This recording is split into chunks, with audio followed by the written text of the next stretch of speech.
But if we can keep knocking out these little 1 cent goals, it will help push us out to the FYP. So if you guys don't mind, do the things again. If you're interested in joining the conversation, go ahead and request up. We're gonna go ahead and get people in here in just a few moments, but I need you guys to do the things, please. Keep tapping the screen. I hope everyone had an amazing night. I hope everyone or day rolling into an amazing night. So I really want to break it down because there's a lot of people with a lot of questions, and I got some answers. Right, got some answers. A lot of people want to know what blue spaces are, and blue spaces speak to the way that Black and brown people are policed in certain public spaces, particularly. I have a great example. I have a great example of blue space racism. Blue space racism. So, again, if you're interested in actually joining the conversation, go ahead and request up. We're going to go ahead and bring people in just a moment. But there was a case. I told this actual story to some people who didn't know. But there was a lot of racism around. There was a lot of racism around the integration of Black people, of course, within the United States, but more so specifically into public spaces. And blue space racism really grabbed hold. There was one case specifically around Black people learning to swim. And when the pool started to get integrated, right, there was a case of Black people sharing a pool with white people. And there was a guy, it was in the 1950s. He was actually upset that Black people actually had the ability to swim in the same pool as him. And so since he was so upset, he decided to take acid and pour it in the swimming pool. Because he didn't want Black people in that previously white space. So there's a lot to it. There's a lot more, but that's one of the stories that has always stuck out to me when we start talking about blue space racism. But that's not all of them. There's more, and we will get into the more. But there's more conversation than just that. More conversation than just that. So I'm going to go ahead and start bringing people in. And we're going to go ahead and get in on some of these conversations. You said misinformation. That's interesting. Hey, Justin. Go ahead and, Justin, you have a request. Come up. Justin, someone sent you a request. Go ahead and come up.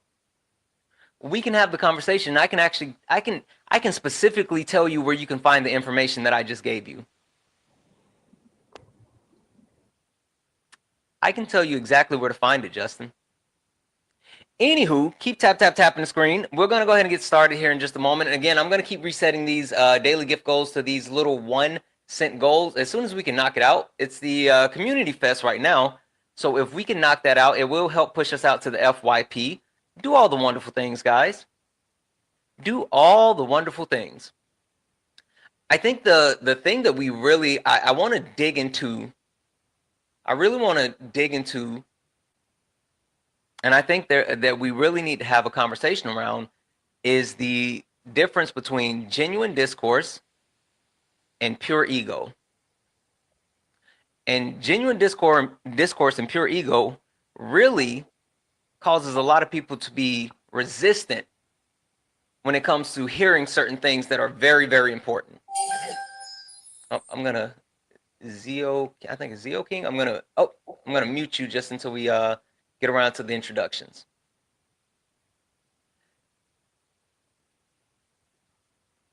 But we're gonna get into it, guys. We're gonna get into it, and we we're going to have these conversations. So I'm going to start with a quick introduction. We'll go around the horn and actually do a quick introduction. Let's see here. Jenny, how are you? Hi, I'm good. I had a quick question. I don't want to take up too much time if you don't want me here, but Well, I'm good. Thank good. Well, we'll get into it. You're welcome to stay. I mean, I definitely want people to actually be able to join the panel and join the conversation if you're interested in the actual topics. So, but thank you. let's start here, Jenny. Jenny, question for you. And I feel like I need to take a little bit of a step back. Jenny, what is your race? I am white. That's kind of why I didn't want to take up Okay. too No, listen, you're more than welcome. So you're a white woman. Jenny, what is racism? Now I don't want to get this wrong or No, anything. no, no, no, no. I just want to get your understanding. It's okay. I just want to know. If you don't fully know, it's fine. I just want to know where we are with these conversations before we get too deep. Okay, so what I perceive it as is being not even on purpose. It could even be on accident, but being kind of disgraceful or disrespectful, rude to someone based on something that they can't control, their skin color, like if it's like prejudice or even just stereotypes, even if they don't know that it's a stereotype, anything like that. Okay. All right. All right. We'll get into it, but I just wanted to know. Give me 1 second. Zio King, how are you?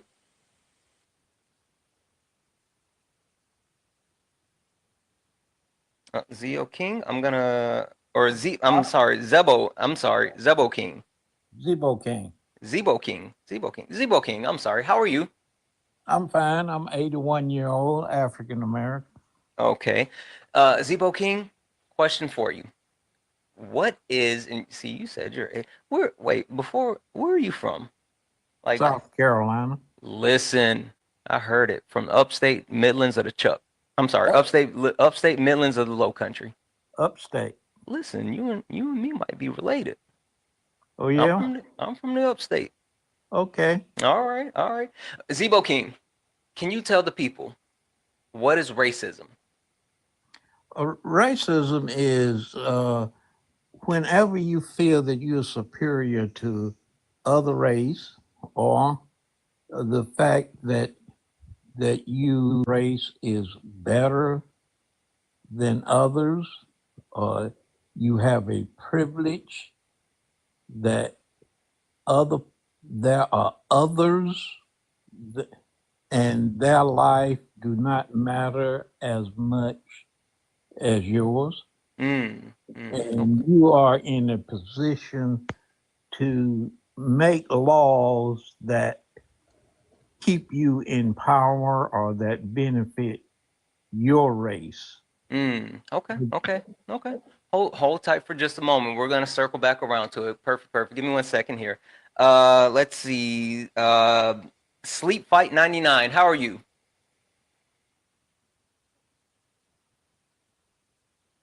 Sleep Fight 99. I'm gonna send you a request to come off mute so you can. There we go. Sleep Fight 99.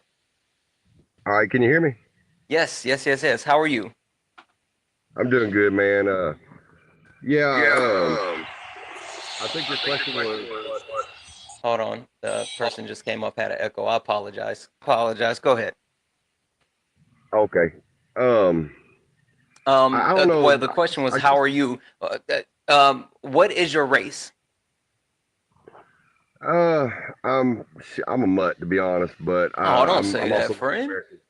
No, I mean I'm a mix of everything, but Well, but I'm also Native American, so oh, okay. So you're but I come. indigenous.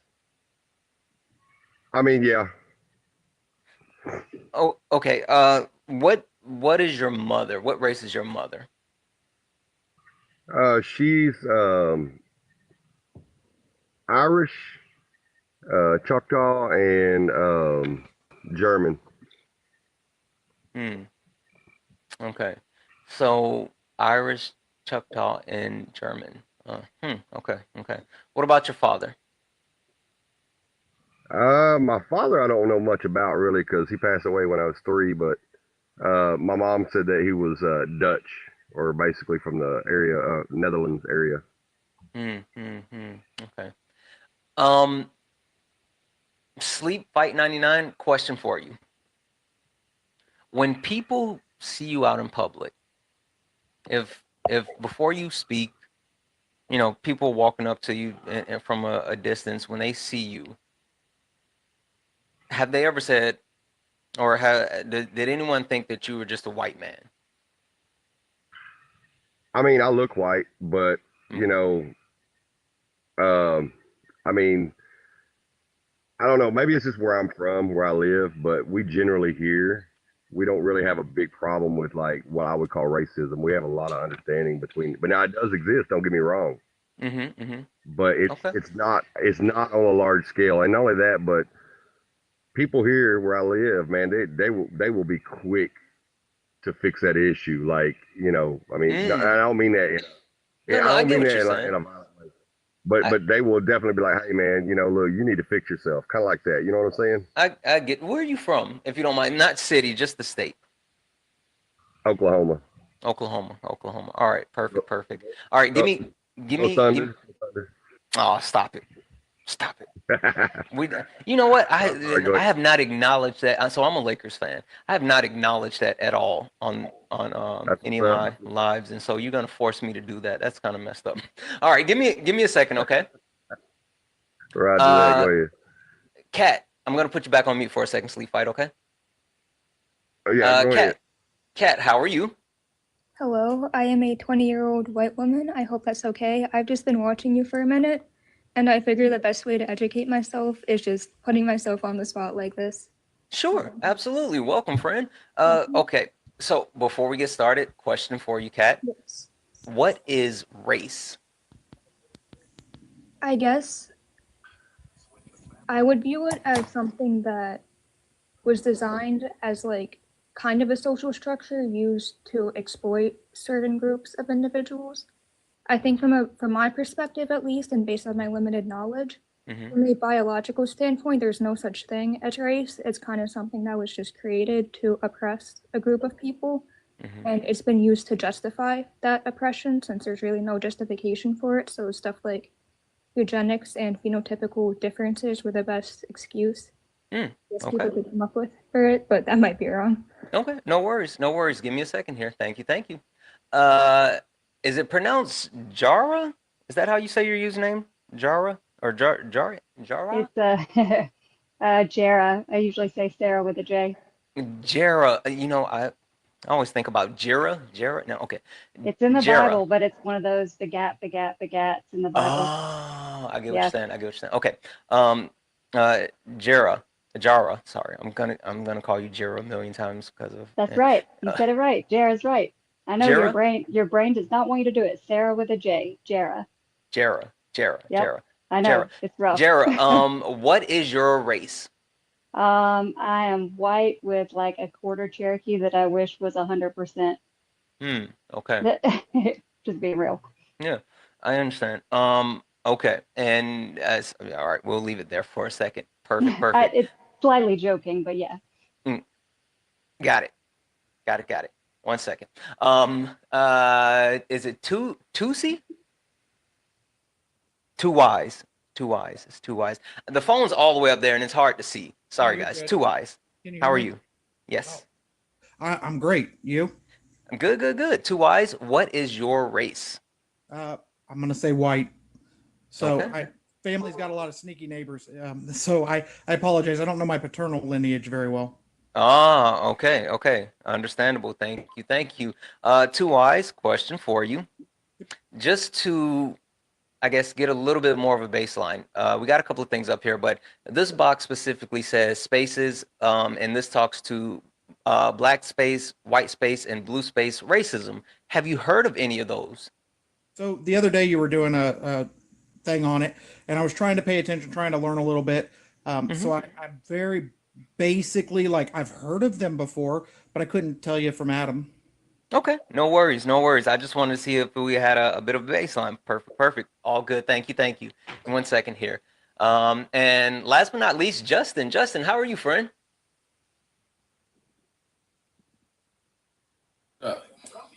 Wonderful, wonderful. Justin, glad to see that you actually joined. Justin, what is your race? My mom's Mexican and my dad's white, so I'm half and half. Don't call yourself half and half, friend. You're biracial, but also Mexican isn't a race. So what is your mom? Does your mom, is she, does she look white or does she look, more brown slash black? She looks Mexican, actually. I Like hear you. it's hard to say because in the winter they think I'm white. In the summer they'll call me Mexican, and I'm like, I'm neither. I'm both. Yeah. So however you Okay. want to take that. We'll talk about it. We'll talk about it. No worries. All right. Give me 1 second, friend. And last but not least, I'm sorry, I can't see. Is it? I don't know. How do I say your username?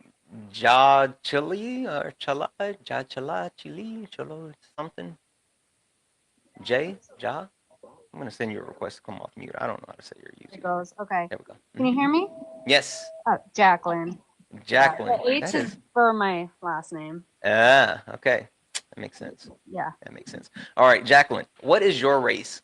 So my race is Caucasian. I think a lot of the people in the group have a misunderstanding of ethnicity versus race. They do. They do. Well, I was that's letting them. not insulting anybody, but No, it's no, just, no, no, I no. have a In degree which, in sociology, so I, that's like a generalization of all that kinds of stuff. yeah, And my I, boyfriend's here too, who's Hispanic. I was. All right. I was gonna Oh, correct all of it, but I'm gonna let you actually do it. Jacqueline, tell the panel what is race. well, race is pretty much like a general. I would well, from my idea, is a generalization of the color of your skin. Pretty much like you can be, and ethnicity is where you're from. Kind of like you can be Hispanic and from Mexico, but your race is Hispanic, but your ethnicity is Mexican or El Salvadorian, or from a Latin America country. Like if you're Irish, you're Caucasian. You usually because you can have different races in those countries. It's majority of what the color of your skin is. So if someone comes up to you, you're a Caucasian person, or you're a black person, or you're a Hispanic person. It's majority of the color of your skin and what someone would perceive you as. But your ethnicity is more of the lineage, as you would say, or where you're from. Got it. Got You it. know what Got I it. mean? Okay. So this is gonna be interesting. We're gonna have a good night, guys. We're gonna have an absolutely wonderful, wonderful night. Let's start here. Let's start here before I know. I got it. I got it. If I need to, I know. Let's start here. I mean, I wasn't really necessarily wrong. European white is Caucasian, so. Oh, okay. Give me 1 second though, Jacqueline, if you don't mind. Just a second. I'm gonna put you back on mute for just a moment. Okay. All right, guys. As we get in, let's do all the wonderful things. For the people on the panel, I want to remind you guys, please, please, please, as we continue to have these conversations, please, please, please be mindful of TikTok friendly language. What does that mean? That means that we use words like pew pew, unalive, mustache man, AB, all of those types of words that not only protect your TikTok, but it also protects the live. Also, I want to remind everyone that we are a safe and friendly community. What does that mean? That means that we don't deal with any of the isms, racism, sexism, classism. We also don't do any of the phobias, homophobia, transphobia, none of that. We don't play that on the panel nor in the chat. Speaking of the chat, please, please, please be mindful. Caps are for mods. Please do not use caps because they will draw my attention away from the panel and to the chat. And we definitely want to have these conversations tonight. With that being said, we're going to go ahead and get started here, guys. Keep tapping the screen. Let's go ahead and get the likes up to 60,000 likes. Let's get the shares up to 100 shares. I'm going to keep resetting the daily gift goal. Right now, they're the little heart fingers. If we can knock that out a couple of times, it will help push us out to the FYP. And last but not least, guys, we do have a nightly donation goal. The nightly donation goal is $250. So if you enjoy the information, education, and entertainment, and you want to actually help support the live, you can do so at Santana Speaks 24. Santana Speaks 24. It's the best way to support the live. Everything is accepted. Anything is appreciated. Okay, I'm gonna baseline it for a second, and I'm not gonna monologue, but I want to run through a couple of different things. All right, I want to run through a couple of different things, just so we all have a certain level of understanding before we move forward with the rest of this conversation. So, race. Race is a social construct created based on the phenotypical characteristics of a person, and it is rooted in systematic racism, or more so to say, it was created as a system of oppression to oppress certain people, giving those people that have access to the top of the patriarch, white people, the ability to oppress people below them, right? So there's a little bit of confusion when it comes to a couple of different things.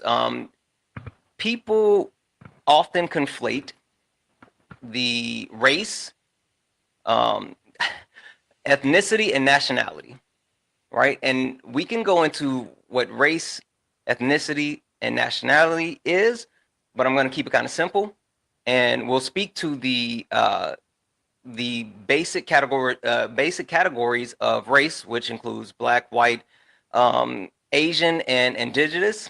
And just want to call this out for the people that were speaking to, being indigenous, right? Whether you say you're Choctaw or partially Cherokee, there's a whole history behind that.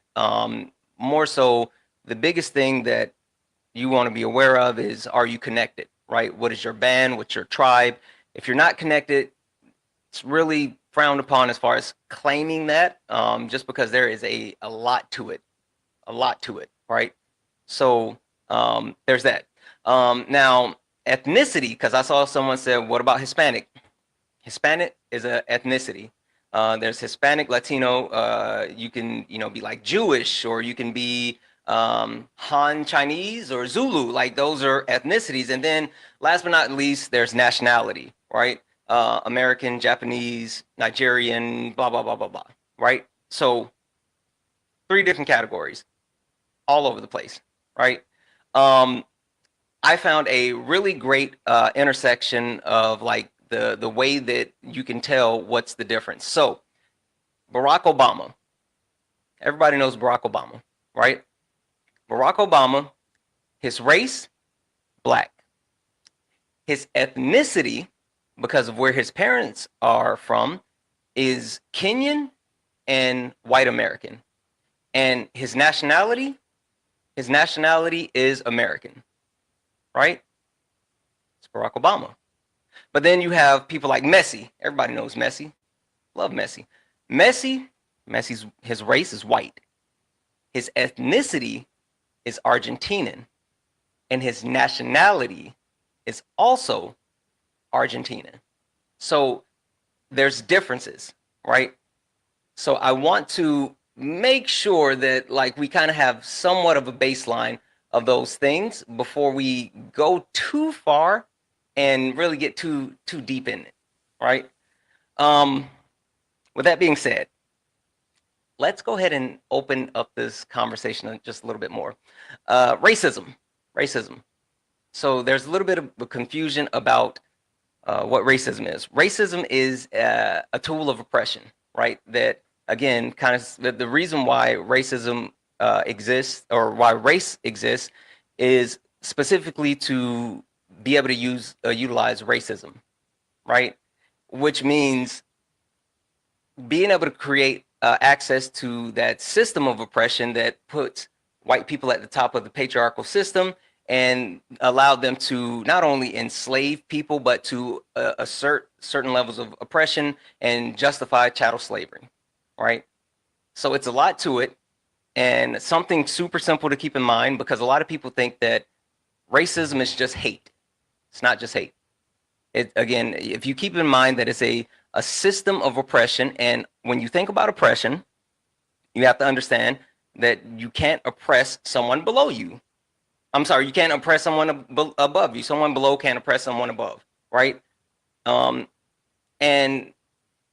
at the top of the patriarchal system, it's white men. And then you move down through different intersects to different levels of that system. So you can talk about white men, white women, black men, black women. You can start talking about even, you know, indigenous people. You can talk about you can talk about people with disabilities, all of these different types of things. It's all over the place. All right. So that's where it is. That's what racism is. It's a crash course. It's really fast. I'm trying to speed run everything, but just to give everyone a baseline so we can have this conversation. All right. So let's get started. I want to speak to a couple of different people, because a couple of different people said a few things, and I want to kind of baseline. Yes, I know. I'm sorry. I fucked up. Yes, I know. I got it. Justin, I want to start with you. So you said your mother, Justin, your mother. You were saying that your mother is Mexican, but I said, what's her race? And I guess understanding the difference between race and ethnicity. What does your mom present as? Can you elaborate on that? Like, what do you mean? What is she presented as? Like, her skin. Is her skin fairer? Is it darker? What about the actual like brown. texture of her hair? Brown. I would say brown. So is Her she? skin's brown. How does she look compared to me? Does she look more like me, or does she look more like Jacqueline, who's in the box beside you? Probably a little bit lighter than you. Yeah. So, but still closer to me. Yes, closer to you. Yeah. Okay, then your mom's black. She's Afro-Latino, but she's black. Okay. So it's what you phenotypically present as, right? It's the social construct that was created where they view you as one of those races. Mm-hmm. So Justin, digging a little bit deeper. Okay. What do you look like? Well, right now, I'd say I look Caucasian, white. White. Okay. Yeah. I'm gonna look at your profile picture, because I know you did say your dad is white.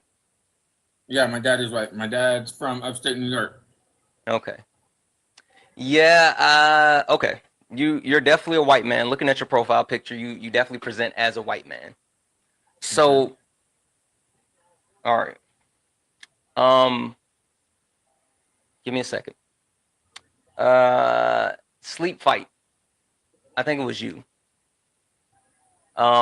Send you a request to come off mute. There we go. Tell me again what your race is.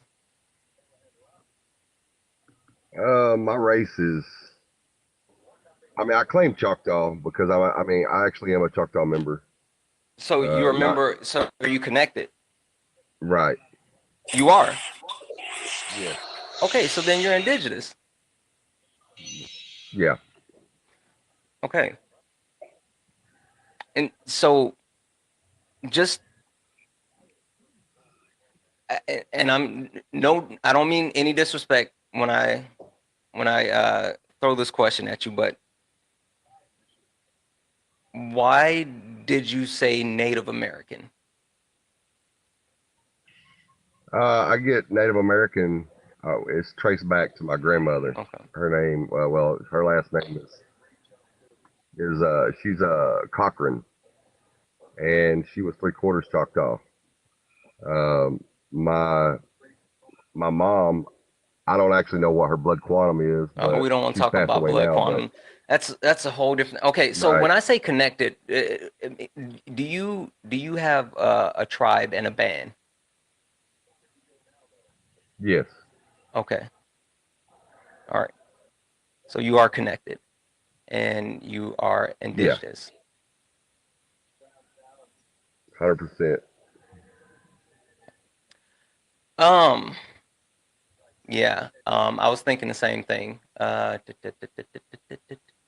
Let's do this. Jenny, I'm gonna swap you out just for a few minutes if you don't mind, okay? And I'll bring you back. Okay. All right.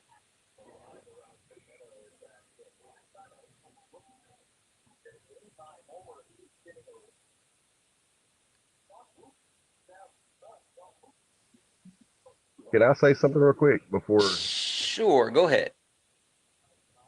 Okay. I see some people in the chat, they say that indigenous doesn't do blood quantum, but that's false. They actually do. But that's, I mean, I didn't want to create an argument, but it's true. Now, I don't know about all tribes. I'm not speaking for all tribes. I'm just speaking for my tribe. Okay. Hey Swan.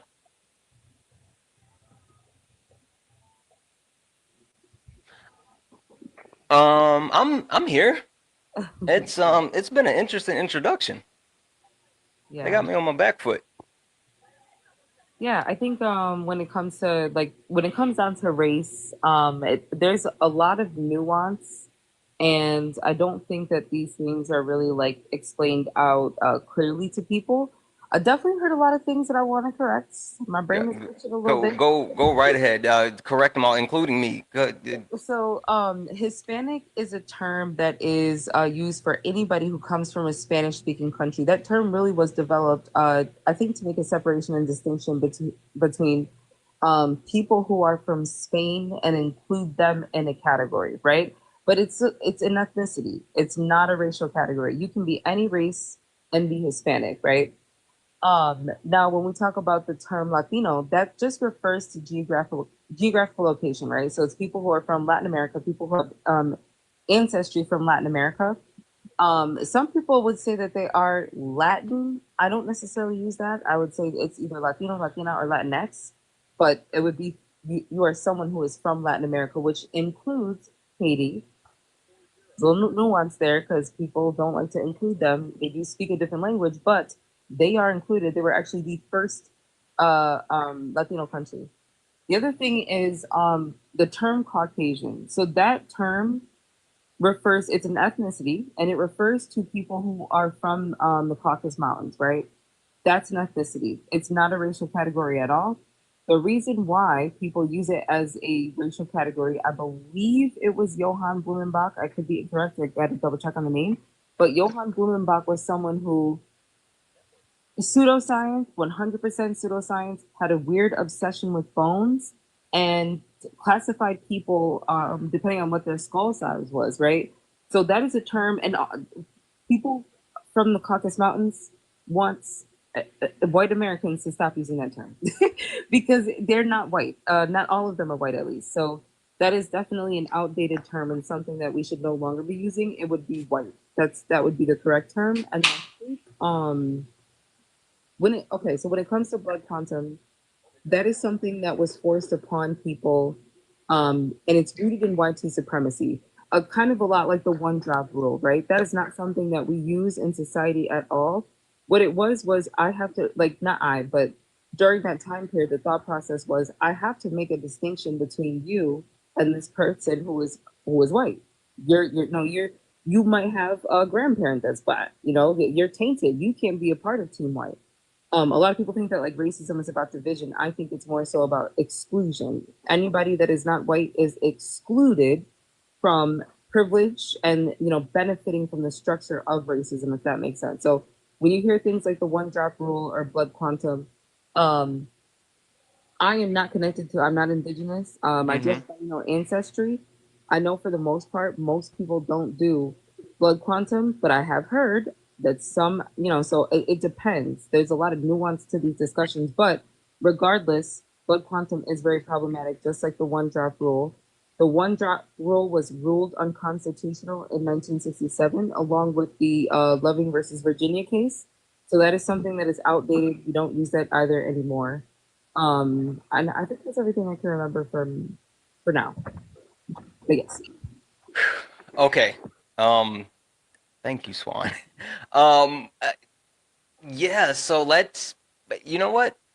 Let's start with Jacqueline. Jacqueline, I want to give you the floor. Swan just dropped a lot out there, especially talking about the Caucasian term. And there is a lot behind that as well. What are your thoughts? What would you like to say? I mean,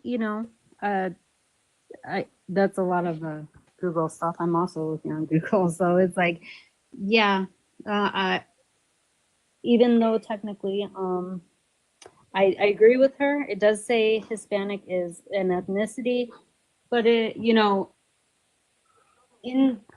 I would say you're both right to some sort. And I was generalizing. I was simplifying it for the chat. I was trying to make it simpler on what I said. Mm-hmm. You made it a little more complex, which not everyone's complex. But when I identify as a Caucasian, on census it still is white/Caucasian. So I understand that whatever she said about Caucasian, then maybe it shouldn't be used still, but it's, okay, I'm white. Like, I get that maybe Caucasian is from a certain part, but yeah, it's still used on the census as white/Caucasian, and then it's Latino/Hispanic. So when it comes to ethnicity and stuff like that, like, a lot of people use them interchangeably, even though they're not the same thing. They're not the same thing. Ethnicity is very different from race, but people use them interchangeably. For I know my boyfriend, whose parents are both from different Latino countries. He's Hispanic, but he's also, his mother was from Mexico and his father was from El Salvador. And so he identifies, as just Latino Hispanic. So, Okay. it's one of those things. It's like, it's really how you, the whole thing is, it is about how someone perceives you. And the thing you were talking about is like race was created to how people perceive you. So you're correct on that. So, but what exactly were my thoughts? Sure. Just I just wanted to get your thoughts. Hold tight for a second, Swan. I know you want to say something, but just hold on. I'm doing a thing. Kay, I'm doing it. Chat, I'm doing a thing. Just give me a second. 1 second, Jacqueline. Sleep fight. You heard what Swan said. What do you think about that? I totally get what she's saying. She obviously doesn't know me, and I'm cool with that because we don't know anybody in this chat really. So, anybody can say anything. I can tell you, I'm 51 years old. Blood quantum was used when I was born. As far as I know, okay, it's still being used. Unless it's changed and I'm not aware of it, it's still being used. Now, if I'm German, Irish, and Choctaw, and somebody says, "Well, no, you're not. Your race isn't Choctaw," because that's who I identify as on paper. Legally everywhere. Okay. So my question Wait, is hold on, because I 1 second before I come. I promise you we're gonna get to it. Just hold tight 1 second. Okay, cool. Justin. Yeah. I wanna hear your thoughts. Sleep tight. I'm gonna put you back on mute for a second here. Justin, what do you? Because Swan gave you feedback specifically talking about your ethnicity and the difference and all the good stuff. What do you think about what she said and the feedback she gave? I think she's very smart and intelligent and knows what she's talking about, because I'm gonna be honest. I grew up and my mom's like, okay, you're half this, half. And that's all I grew up with. So being on this panel tonight, I'm going to probably learn a lot because I grew up only knowing that I'm half Mexican and I'm half white. That's it. Mm. You know, I didn't know I was, half Caucasian and so I really want to learn more from, you guys tonight. Okay. All right. Give me 1 second. Give me 1 second. All right. So the first topic we have at the top, right here, this one, that one right there. It is genuine discourse or pure ego. And the reason why this topic is here, it's because there is a difference, obviously, right? There's a difference between the two when it comes to receiving information, specifically when it comes to taking new information, whether it has to deal with racism, anti-blackness, or any of the other intersex, right? Misogyny, transphobia, like all of those different things. And when you get that information, when you get that feedback, when you receive new information that may challenge your worldview, you can have two perspectives. You can have a perspective where you say, that's interesting. I didn't know that. What about this? Can you tell me more about that? Okay, that might be something. Or you can say, I hear you, but that's not what it is. I know a little bit better. Blood quantum might not be a thing everywhere, but it's definitely a thing for us. I hear you, but you wanted to get super technical, and I still think that this is classified as this. So let's start with the actual topic, because in order to be able to continue to grow, learn, and even get through anything on this panel, we're going to have to put aside the pure ego. There's no way that anyone can actually receive information and learn when putting your ego out front. So Swan, I'm going to give you the floor again.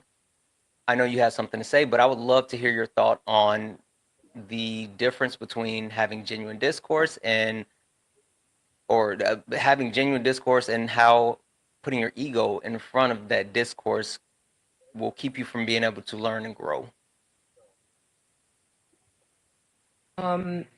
I think for me, when we have conversations like this, I try to, I guess, look at things from like a technical perspective as opposed to like involving my emotions in it, just so I can understand like different classifications. And I try to think about, like what each, like your ancestry, right? Like, for example, my mother's side of the family, they're Puerto Rican.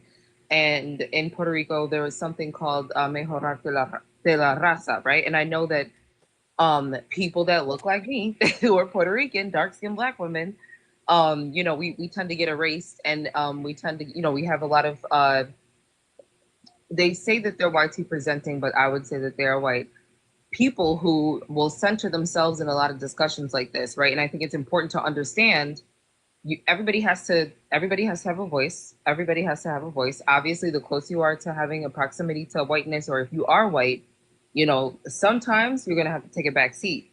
But I think it's interesting because when we have these discussions and we all come together, right? The person who has privilege, you are going to see it come out in these discussions. They are going to push back. They are going to want to center themselves. We see. I'm not just saying this just to say it. Like, we see this all the time in discussions like this.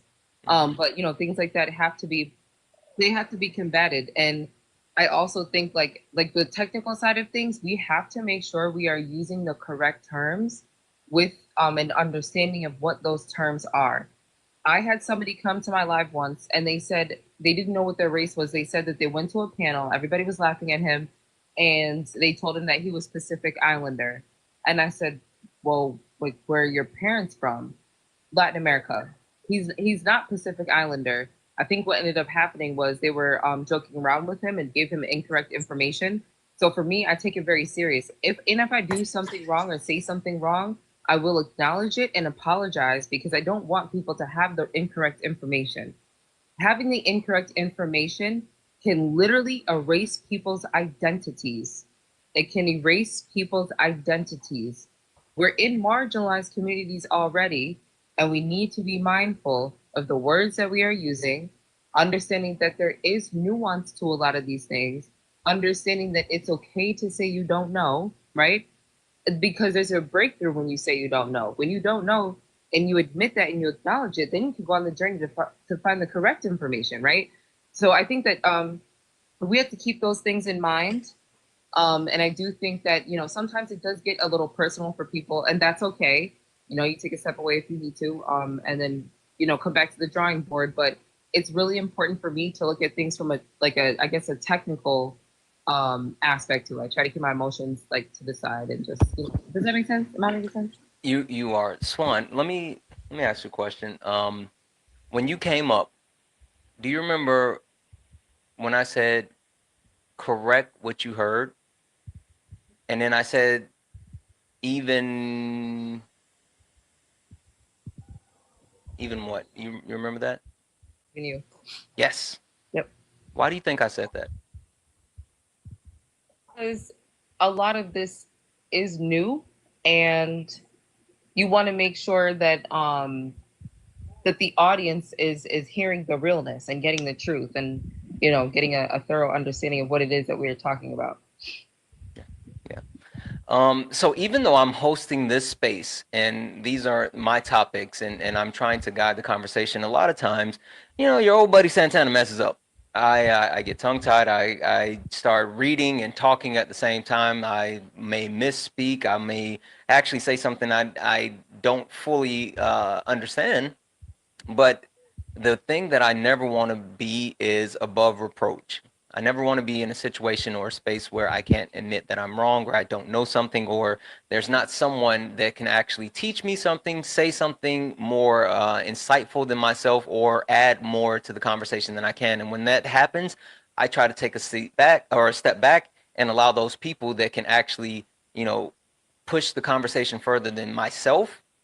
I push them to the front and I let them have the conversation. Again, that's another reason why I brought up Swan, because I know Swan, I trust Swan. I know this Swan not only can add to this conversation, but, you know, pick up in any space where I may be lacking and push it further.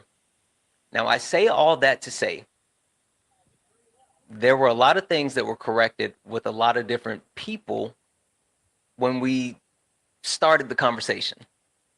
And we want to be able to build on all of this, but we have to approach this in a sense of understanding that not everyone knows everything, not even Swan, not myself.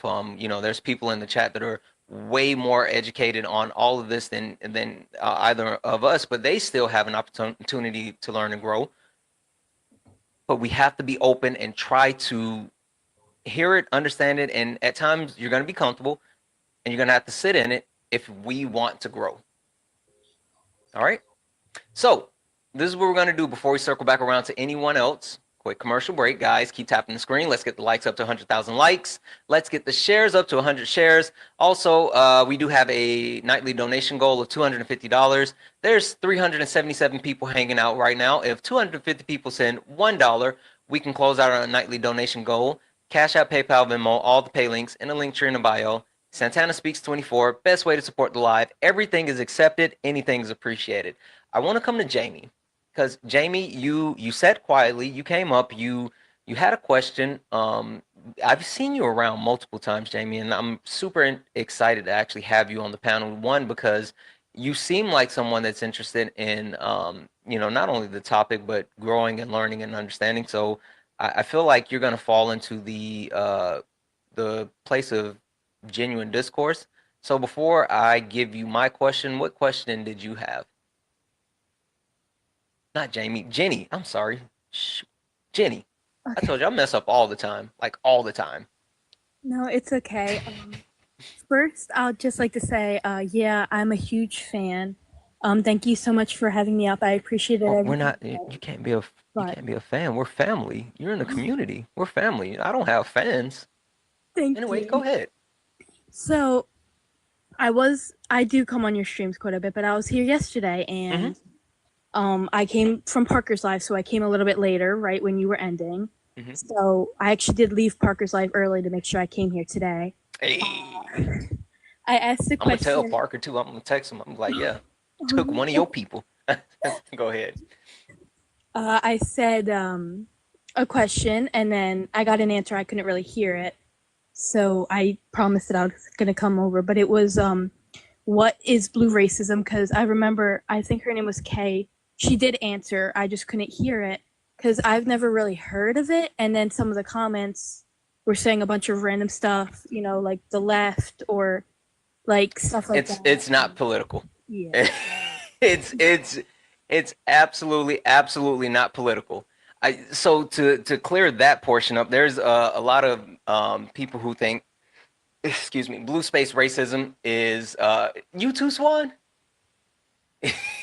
So blue space racism is it's not political at all. It more so speaks to, now this is where there's nuances, and I found some additional information, but I'm more receptive to the information. The information that I found, or the point that we'll stick at right now is blue space racism speaks to certain public areas where Black people experience additional forms of racism, including, let's say, like best example is being in a public park, right, and experiencing additional over policing. Let's say there's a Black family in a public park having a cookout, and you know, a random white person calls the police on the Black family because they're too loud or da da da da da da, right? That's like a really watered down version of it, but it really deals more into understanding what like Black spaces are, white spaces, and then the intersect of them as far as how people, Black and brown people, are treated in those actual public places or when they travel outside of quote unquote Black spaces. That makes sense. It has nothing to do with politics. Well, kind of. It's all political. If yeah. Anyway, there. But we'll get into that more. So now I have a question for you. Okay. What do you think about the actual information that Swan gave when kind of speaking to some of the things that were not necessarily completely accurate on the panel?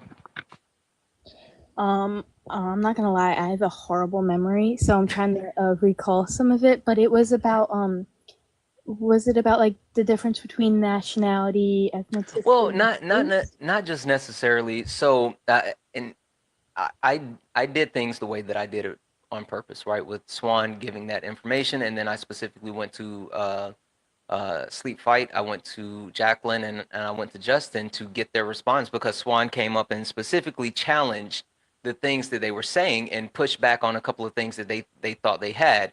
And Jacqueline and Sleep Fight both really pushed back again on what Swan was saying, and more so in the sense of like, hey, you know, Sleep Fight was like, well, you know, it's a thing within what we do, and you know, da da da. Jacqueline said, you know, there was a technical aspect, and technically there's this, and this. But then we had Justin, who was like, that's interesting. I grew up this way. I hadn't really heard this before. I'm here to learn. I want to learn more. I'm excited about being on the panel. What is your thoughts as far as the difference between the way that those things were received? You mean like in my community or the way that other Just now on the panel.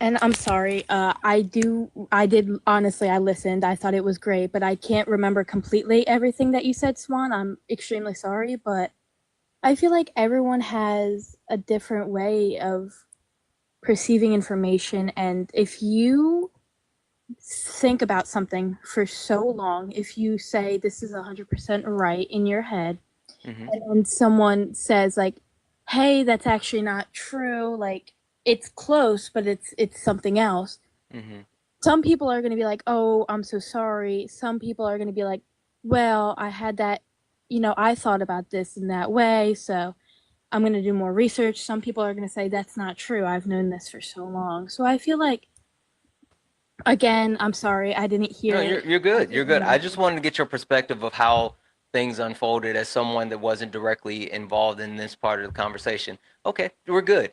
Give me a second here. Kat, coming to you. What are your thoughts? Yeah, I kind of agree. I mean, I think part of why, from my perspective, there may have been a little bit of pushback. I don't really view that as a bad thing, but I guess from my perspective, like many people have something that say if they grow up with and it becomes an integral part of their identity, and suddenly being told that's not actually true. Like, I understand how that can come off as invalidating to some people, but at the same time, I do see the value in using appropriate terminology. Tell me why do you think that people have an inclination? Because I think it's natural, right? Yeah. I think it's natural, but why? Why is it that people why is there certain times where people push back from it just being natural to it being something that is more, right? In the sense of, like, let's say, have you seen people having these debates around like all men, or like here on TikTok? I may have. I just Okay. want to say I also found you from Parker's live. I also left his live to come here so you can text him that you got two people. I'm you know what, I'm gonna FaceTime him and tell him. I'm gonna tell him about Jenny and Kat. I know that's right. So there's this debate where people will put, like, on their background, they'll say it's all men until it's no men. Basically saying, like, all men are a threat, or all men are sexist until no men are. Have you seen or heard any of those types of conversations? Um, I think I definitely have, because I think it's a discussion I've actually had. I guess like maybe with my boyfriend to an extent about stuff like essay towards women and a bunch of Mhm. stuff like that, where he has a really big issue with, I guess, Oh yeah, men being oh yeah. assumed Some people to in the be, chat are putting other people have been calling, like, yeah, like man members. versus bear or whatever, and saying how women say they'll pick the bear. Have you heard that one? Yeah, I have. Like, Have you seen guys getting, like, really upset about yes. that? Why do you think they get upset when they Um, hear stuff like that? I would think it's because I think there are a lot of men out there who are genuinely good and do not believe the same things as like some men who might hold misogynistic views and all of that. And Hmm. to an extent, feeling as though a group of people like defines you, if that I feel like I'm butchering my words a bit, I guess, No, but you're feeling good. like you all Listen, have your listen. own We're just individual, having a conversation. You're fine. like Go ahead. feeling like your own individual identity is discredited and lumped with the masses. Mm, So you're not really seen as yourself first, but as being a member of this group first, mm. I suppose. Okay. Okay. I'm gonna hold my thoughts on that just a half a second. Perfect. Perfect. Give me 1 second here. Two eyes. Two eyes. How are you? Sorry, can you hear me now? Yes. Yes. Yes. Two eyes. Why do men in that conversation? Why do they get so upset when they see people say, "Oh, it's all men"? So it's twofold. Either they're feeling like, at least in my opinion, they feel like it's not them. They're out of that group, or somebody like me, and I've not necessarily been guilty of it, but I've been guilty of microaggressions when it comes to racism. They recognize the harm that they may have inadvertently caused to somebody, and I actually just typed that in the bottom, but it's kind of a self hatred, or like you feel ignorant. Mm, mm. Okay. Okay. Yeah. So I want to tie it back to something that I said earlier, Hmm. and it stems from a sense of being uncomfortable, Yep. right? When when you hear it's all men, when I hear people say it's all men, I'm like, damn right, it's all men. When I see people say all men are misogynists, yep. And I think that a lot of people, one, try to push back on it, and they try to separate themselves because they say, not me, I'm a good one, right? Like, it can't be me. I haven't done anything. But they don't understand the inherent biases that we all hold, right? the actual access to the systems, the patriarchal system, even if we don't think we're taking advantage of it, we're still beneficiaries of it, right? Yes. And so being a man, I naturally have access to a certain level of the patriarchal system that Swan doesn't have, right? And more so Swan being a black woman, there's a lot that she doesn't necessarily have, right? Mm-hmm. And then what starts to happen from that point is they push back because they say, well, it's not me. I've never done this. You can't be talking, well, you can't say all. How can you categorize everyone? And then they refuse to take a step back and understand that, one, whether intentionally or unintentionally, they either do those things or they benefit from them, or two, that the majority of men fall within that category. So they really push back because it's, again, uncomfortable, and people are really unwilling to deal with that uncomfortableness, and that stops them from actually listening and hearing and growing. And so I wanted to use that example because for some reason people are more so willing to hear and accept certain things, like all men are inherently misogynist. That hits the ear, and it's easily acceptable, especially in the, quote unquote liberal space and the time that we're in now. Yeah. But then when you say all white people are inherently racist, it makes some white people super uncomfortable, Yes. because then they That's say, correct. not me. Yep. So we're going to do that a little bit more. We're going to dig into that half a second. Guys, W's in the chat for Robski. Robski, thank you so much. Robski sent a $20 donation towards the nightly donation goal. Guys, that means we only have $230 left in the nightly donation goal. So Cash App, PayPal, Venmo, all the pay links are in the link tree in the bio. Santana Speaks 24. Santana Speaks 24 is the best way to support the live. Everything is accepted. Anything is appreciated. If you would like to support over on YouTube, what up, YouTube? What up, Twitch? Make sure you're liking the stream if you're over on YouTube. If you would like to support over on YouTube, you can send a YouTube super chat, and I will actually read that message off.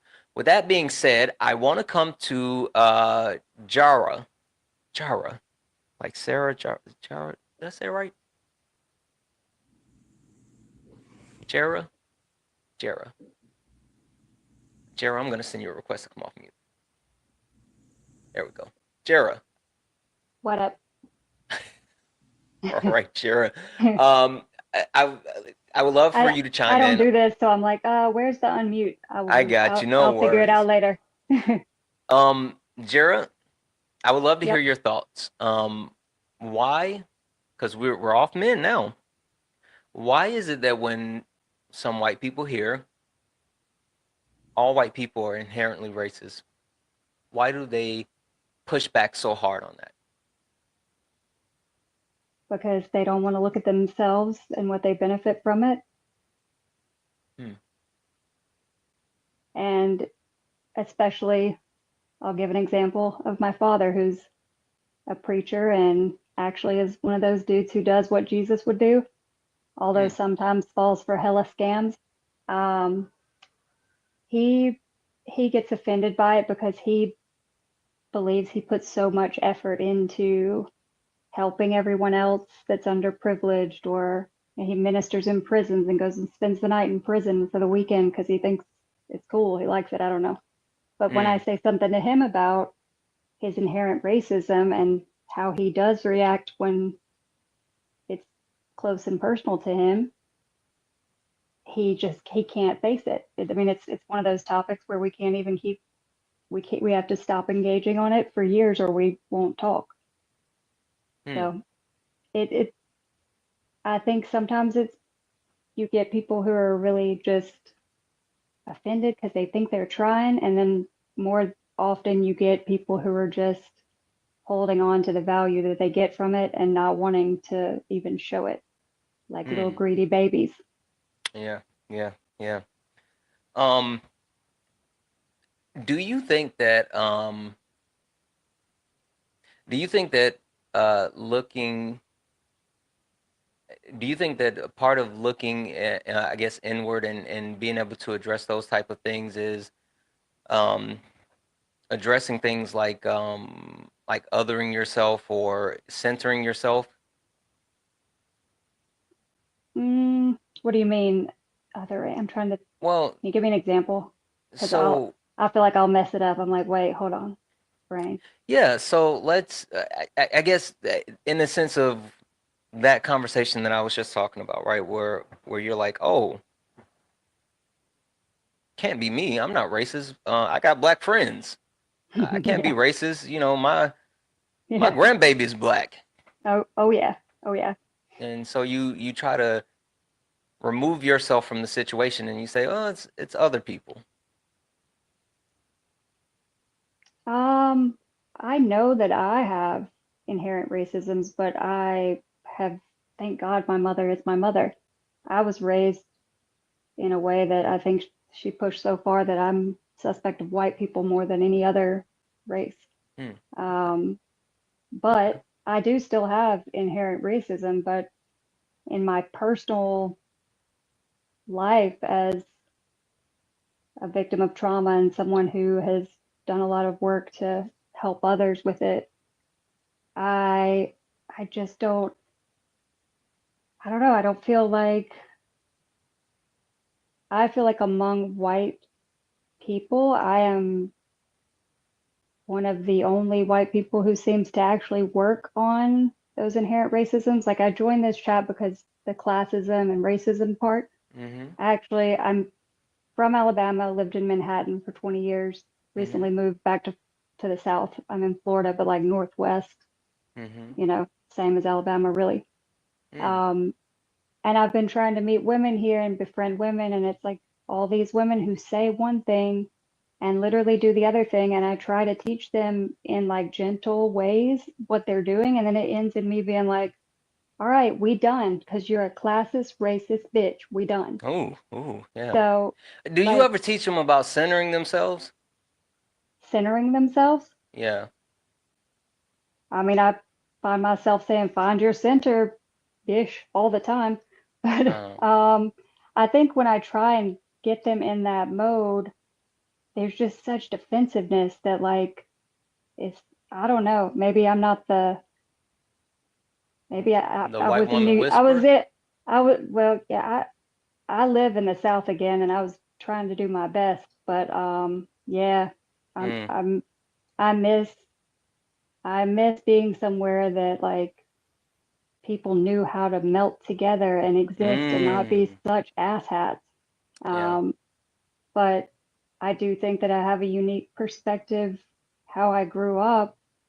And hell, I didn't even know half of how I grew up until about a month ago when I took all the pictures from my mom's side of the family and found out that like not only was her father's side white, her mom's is Cherokee, but her Mm. father, I'm shuffling through all this stuff, uploading all these photos. My grandfather was a photographer and a giant racist asshole.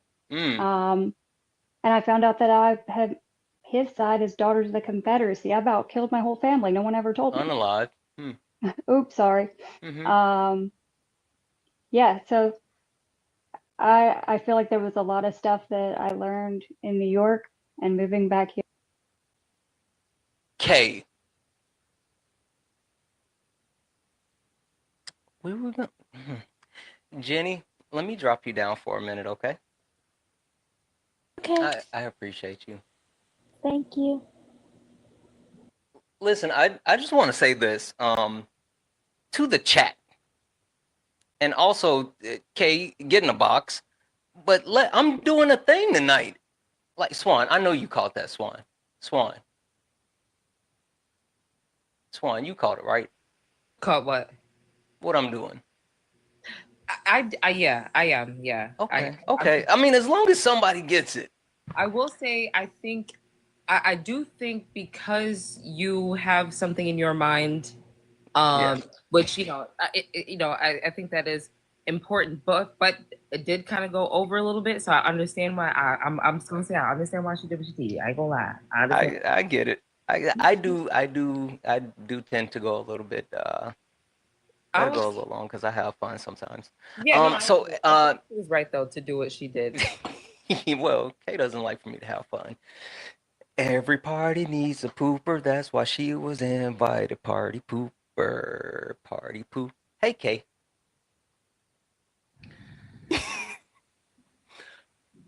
Kay, Yes. Hello, good evening. would you, uh, Jara, there's a couple of things I want to talk about. And I think it's really important for you to not only hear it from another white woman, but someone who is professionally trained, who I absolutely trust, someone is way smarter than me and has a ability to communicate these things way more eloquently than myself. So I'm gonna give Kay just a few minutes to kind of run through a couple of things with you that you just covered, and I think that we have a learning opportunity, an opportunity to be better, opportunity to grow. So Kay, I'm gonna give you the floor. Hi. So I'm Kay, and I'm a double board certified physician, and I specialize in psychiatry and internal medicine.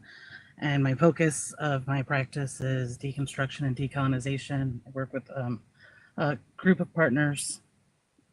So that's kind of the background. And I say that so that this makes a little bit more sense. Um, do you have any idea why I turned your mic off? Because she don't like for Santana to have fun. Jerry, that's you. Let me send you a request to come off mute. I got you. There you go. Sorry, I've never learned how to. I haven't You're good. You're come up good. on lives other than maybe once. Okay. So you were asking me? Yes. I know Yes, I know I I was cursed and I wasn't asking. supposed to, and I'm pretty bad about that unless my father's in front of me. So I That apologize for wasn't it. that. But okay. That wasn't it. Um, That wasn't it. I'm And not sure exactly, so I'd like to know. I'm interested to hear. sure. And And I don't. I've heard Kay before and learned from her, so I'm actually open to whatever. Awesome. So I never begrudge a little bit of fun for Santana to have. But your entire monologue was centering yourself. When he first brought up othering, the very first thing you said when you came on and he asked you your race was that you did a quarter, and I believe it was Cherokee that you Mm-hmm. said, Hmm. and you wish that you were fully that. Hmm. And that's othering. That's trying to, not just acknowledge the race that you are. So I'm white, you're white, Jacqueline's white. It's okay to just be those things. We don't have the choices. I'm honestly just very blunt, and I really do feel like I am Okay, but the way in you that way with feel, my family, and I feel like, but I understand your perspective, what you're saying, and that I get it. I'm not talking in a room full of friends. Like well, I'm just if talking you in are like it's a talking, different space, you know? so okay, so Jara, let's go one at a time first, and let me just kind of get this out so you can kind of understand. Even if you're in a room of friends, that doesn't make what you're saying okay, or how you feel, or like what you wish would be. Um, there's nothing wrong about learning about you know I'm sorry, indigeneity, but there is a problem with coming up and saying that you're a quarter or something when you're not connected, when you're not on the bell rolls, when you're not, you can't, have a tribe or a band. It's I very actually harmful. I grew up very connected in that part of my family. I still have a large network of friends that are, so I spend every summer being Do you in know? Do you know what that fetishization is? I do. Okay, you're doing that now, and it's kind of gross. So Okay. if you've listened to me before, I'm pretty blunt. I don't talk in cursive. I don't really like to use like niceties to, and if you're uncomfortable, I always say like, you know, get a notebook and a pen and, journal that out and, Would start somewhere. But then when he came and asked you like about othering or centering, you didn't know what those things were because you were saying that you tell people to find your center. So like that's not it. You centered, you told us all about like your dad. You also said that something about being the only white person that isn't racist, even though you acknowledge your inherent racism. No, I I said I don't was know. the only person who wasn't like I feel like I'm the only person working on my inherent racism. That's what I said in the people that I'm around now in this setting, like in Florida. Sorry. Okay. I can tell you that you're not the only person that's working on it. It may feel that way, but you're not. Um, I think it's every time like I've suggested or said something to you, you've kind of come right back. And so when we talk about having like the discourse and being able to be uncomfortable and sit in it and not have the ego get in our way, that's like your ego just like keeps like chirping back. And so the way that you are talking, the way that you're presenting your arguments, it doesn't sound like you're working on it. Because if you were, you would be deconstructing from whiteness, which is the actual problem, and you wouldn't have a problem with just when you were asked what your race was, just saying white. Because that's what you are. You're white. I'm white. So Uh, that's how it works. It isn't I'm this, and this. It's if somebody is biracial, that's also not like a race. So we don't, when we talk about race, we have to be very intentional with our words. Not what we wish, not what we hope for, not how we act or how you think of yourself, but what you are. So I'd like you to kind of, read about people who do fetishize indigenous culture because it's really problematic. And you are kind of like doing that and it needs more help. So how would you also balance that with welcome in Parker Raid. Yeah, If you hold could on. Let keep me let me tapping. let me do a thing real quick because I feel like I gotta say, welcome in Parker Raid. Welcome in Parker Raid, guys. Thank you for coming in. Tap tap tap the screen. Let's go ahead and get the likes up to 150,000 likes. Let's knock out the tiny dinies. Tiny dinies is the gift goal.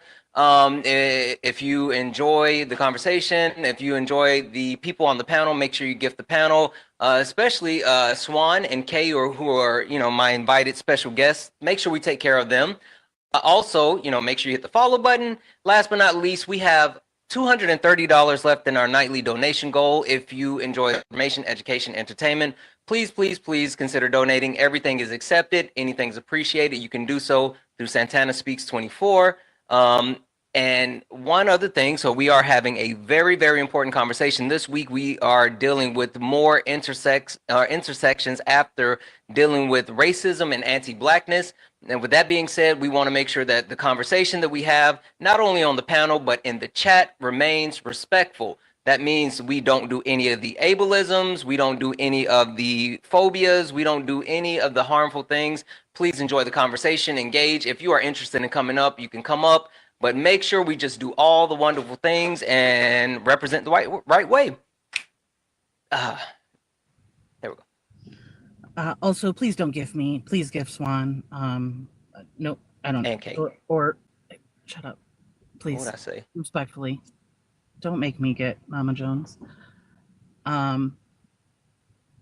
So what I'd ask for you, Jara, to do is to kind of take the things that I've said, jot them down, and kind of like sit in how uncomfortable you may feel or the amount that you want to respond to try to clarify or to try to, like make me understand where you're coming from and try to see where the deconstruction starts and how it works.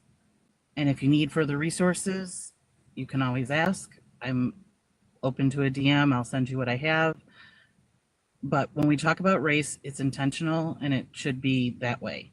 It's specific and it's important. So if you, can take that feedback in and, kind of not have your inner monologue come out, that's probably would be the best. Thank you. All right. W's in the chat for Amanda. Amanda sent a $10 donation saying, "You are truly incredible." Amanda, you are incredible. Thank you so much. I really, really appreciate that. W's in the chat for Amanda.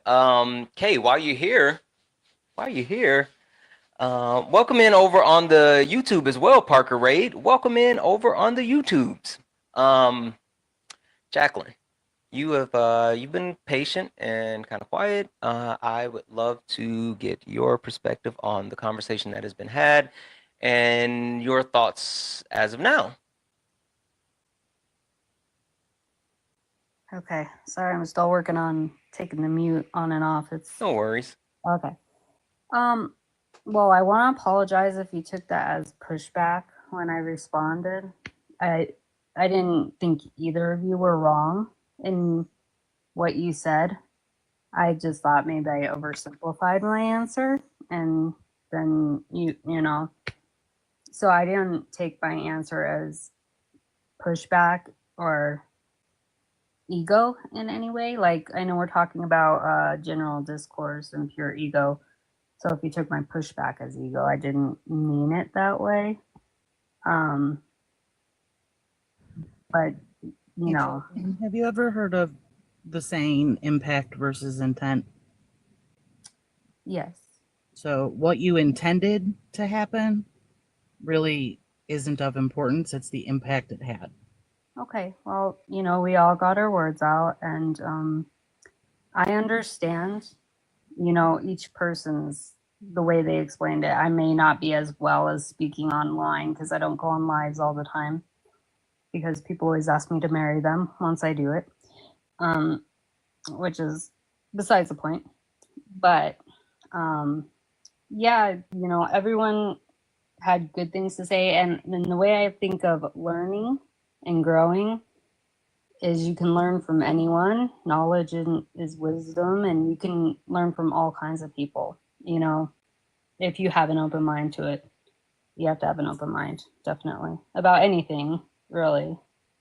So, you know, I mean, which part were you wanting me to respond to? Which person? On what Kay said, or Jara, or I specifically just wanted to hear your thoughts on all of it, especially because now that we've been in a bit of a space as far as like getting that feedback and having an understanding as far as just everything. Well, like, I mean, like I said, I did say earlier I was Caucasian, and then Swan, right? Yeah, had said that was incorrect. You know, terms do change, and definitions do change over time. And, you know, I just might have always said Caucasian as my race, and it's just white. You know, it's like I have no problem calling myself white either.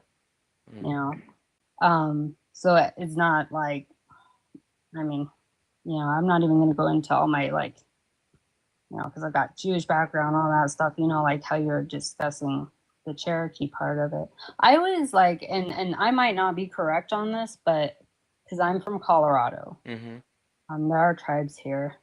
And I've known a couple of people that, you know, have, I don't know what percentage, but it's like they were able to be identified as, or he was saying up at the top, you had to be a certain blood, what was it called? Blood amount to be considered that or something. But I thought that I had read that you could be if you had any indigenous blood in you, but I don't know. I'd have to look it up and research it, because it might have changed. It might be dependent on the tribe too, you know. I don't know. So, but that's interesting.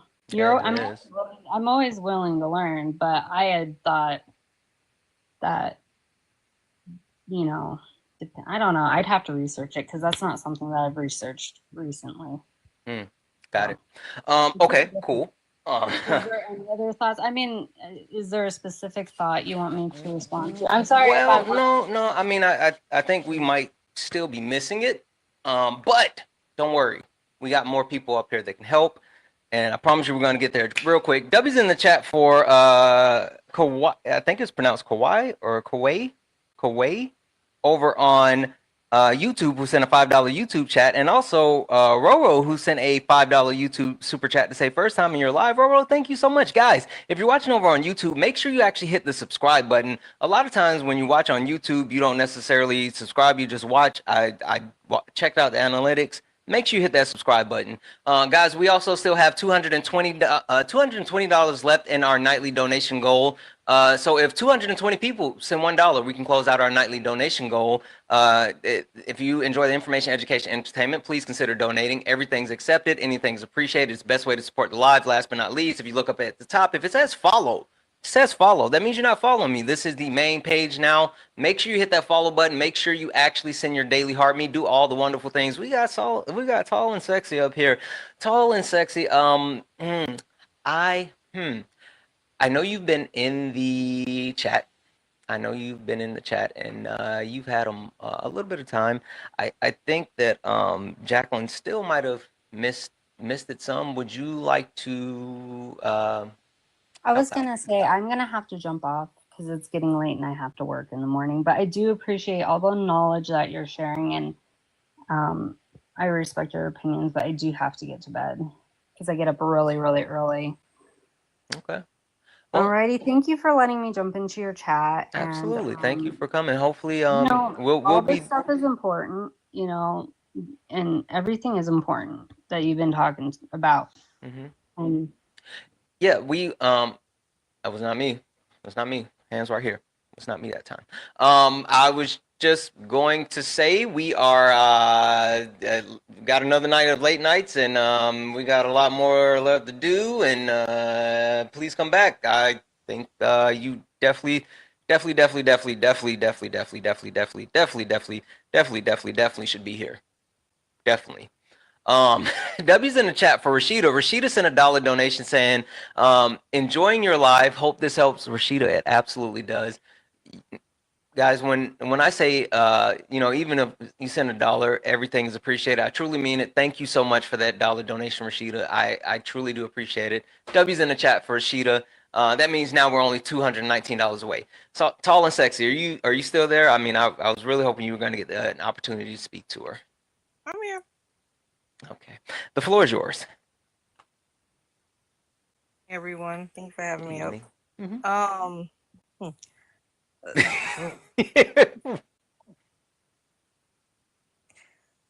Everybody up here who was claiming indigenous. One thing is that what I can't stand is that, and one thing that I don't like is 23andMe. I wish I could sue 23andMe because they literally created this headache of people wanting to pay a little bit of money, get a 23andMe, and then all of a sudden they claim stuff. Like there was literally a white woman on the panel talking about I'm 2% Bantu, so I could claim black. It don't work that way. That's not how it works. I need y'all to stop it. Even if you was to do that and it showed that you had some type of lineage when it comes to being indigenous, that does not mean that you are indigenous. People who are indigenous, like myself, I am part of Arawak Taino. We take that seriously. Indigenous erasure in this country is serious. And it's annoying when people come up here, especially white people who want to use indigenous as a way to try to other themselves from other white people. It gets extremely annoying because that's literally what you're trying to do. You're literally just trying to other yourself from white people to try to act as though you are some type of unicorn and you are not the same ones that have been doing harm all these years. That's not what that means if you happen to see that you have any type of indigenous connection. And people need to stop doing that.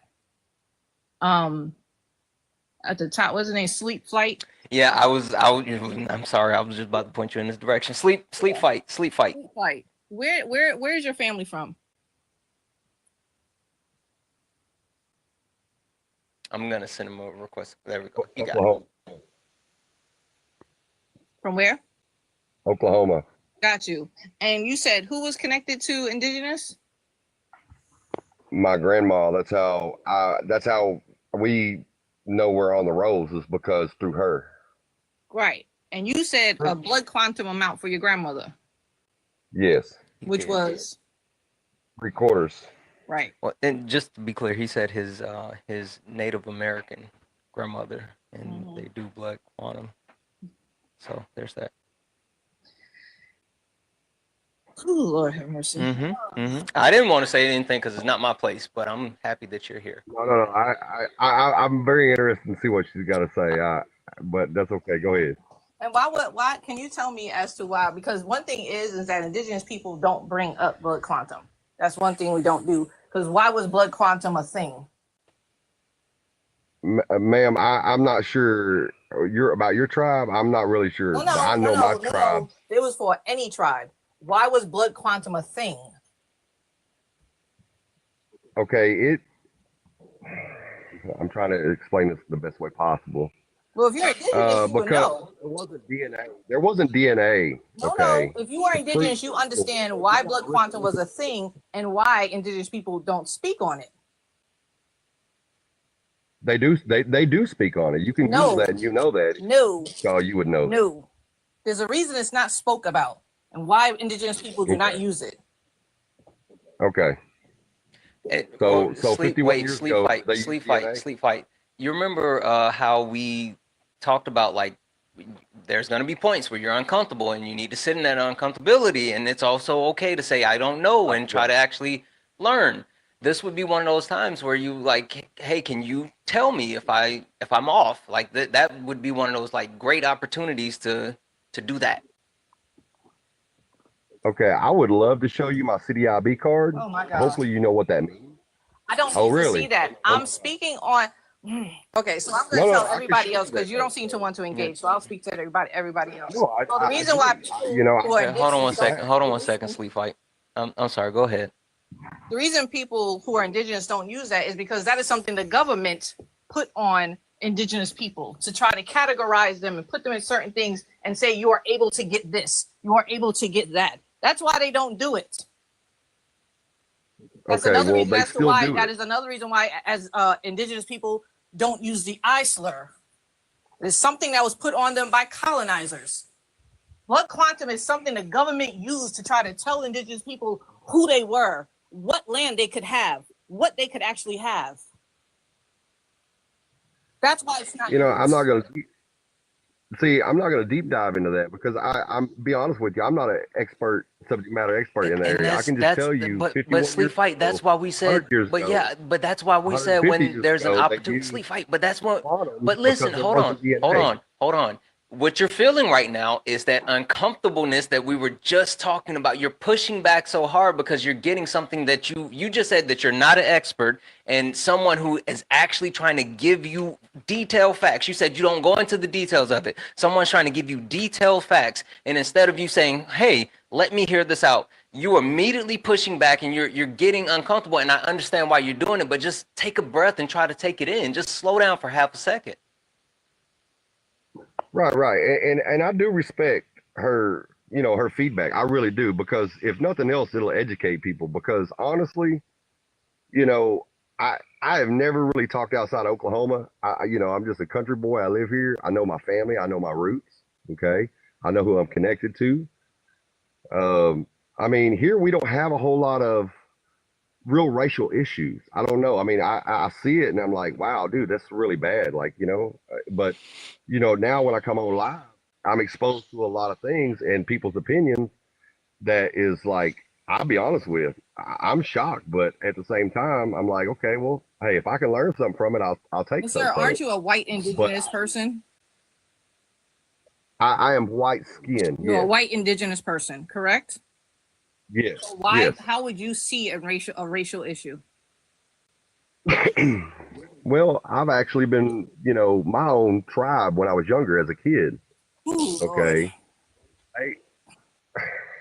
Oh Lord, what? Not go ahead and finish your No, story. go No, ahead. no, no. Tell me what would you about to say? It's sometimes like we No, sigh. It's I'm just saying I ain't even. It's a black I'm thing. being judged, yep, it and is. I'm not even. It's a black thing. Go ahead, don't worry about it. But as I was a kid, right? Well, I was racially, it was something I experienced even with my own tribe. Mm. Okay, I mean, it wasn't like ground me in the dirt. I was called Naholo. Okay, that's white. But hey, I still know where I was from, and I can prove it. I mean, I go to the same clinics, everything. You have to have a CDIB card. You have to be proven on paper, the whole 9 yards. And it's not even an issue really. But so I felt that racism. Did I hold it against them? No, I didn't. I fought that. Wasn't no big thing. And believe it or not, at the end of the day, they know I'm Choctaw too. But they give me shit about it. But I didn't sweat it. Mm. Mm. Mm. Okay, so you don't understand what racism is, clearly. Two, Okay. two, they called you white because you are white. You are seen and able to move in the United States as a white man, and you will be able to get all the privileges that come with being white. So them calling you that is not them doing anything to you except calling you exactly what you were. That's what they saw me as. No, that's what you are. Right. And there ain't nothing I can do about that. Right. But But it's not racism. Well, whenever somebody denies you of being a part of a culture, yeah, No. I think it is. No, that's not What's how the racism difference works. between race and culture?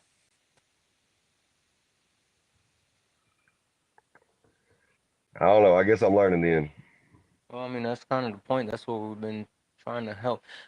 Swan, you had your hand up. I think for me, this is something that everybody can benefit from, whether you are unpacking racism, misogyny, transphobia, homophobia, ableism, anti-blackness, anything. All of it. People need to understand that you are not going to be able to take anything in or be receptive to these conversations if you do not self-reflect first. You have to deal with yourself first. You have to deal with yourself first. That's where you start. If you cannot deal with yourself first, you're not going to be able to assist anybody else. Now, I want to point this out. So when we talk about racism, it has obviously afforded YT people privileges, right? The structure of racism has afforded them privileges. And I think the one part that people don't realize is that they're afforded those privileges through this structure that exploits everyone else. That is how they get their privilege. We have to be harmed. We are harmed. We have been harmed in order for YT people to have their privilege, right? So consent, I noticed, and I'm not saying consent in like the SA way. I'm saying consent in terms of like how we navigate society, right? Consent and accountability are like the plague to YT people when they are deconstructing. It is like the plague. Now I want to point something out, and I'm not going to applaud you in any way, shape, or form because you're doing what you're supposed to be doing. But I just want to acknowledge the fact that Two Wise talked about using microaggressions and understanding that it was harmful and understanding that that is not something that he can continue to do. That is accountability, right?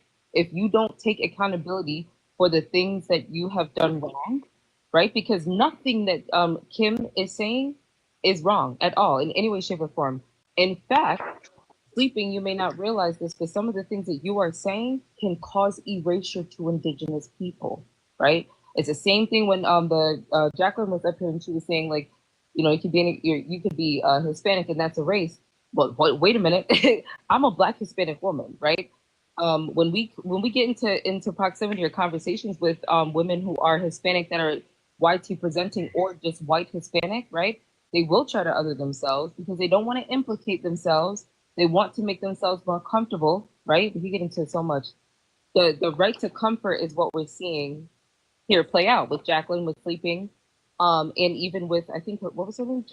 Dara, or I don't know her name. Jara, yeah, like Jara, Sarah, but Jara, yeah. Yeah, so what you saw was their right to comfort, which is a tenet of YT supremacy. You will see that if you guys ever get a chance, read up on the tenets of white supremacy, and when we get in these discussions, you will see each one of them exercise their right to comfort, right? And this is where you have to challenge yourself as a white person, right? Because you're always going to prioritize your own emotional comfort over seeing the humanity in others, right? And sleeping, that's exactly what you did to Kim when she was talking about how harmful blood quantum is to the indigenous community because it's rooted in white supremacy, right? And you did seem a little abrasive when you were responding to her, which is not okay. We got to say what it is. It's not okay, right? But you have to understand that you making those statements and you feeling how you're feeling, that's one thing, right? But there's an indigenous person or an indigenous group of people that could potentially be harmed by you erasing other people's experiences. That's what this is about. This is about you challenging yourself so that you can learn how to see the humanity in others, right? But you got to start with yourself. If you cannot see the humanity in yourself, you are not going to be able to see it in others. You have to start with yourself. I'll end there. Sorry, I got off my soapbox. Okay.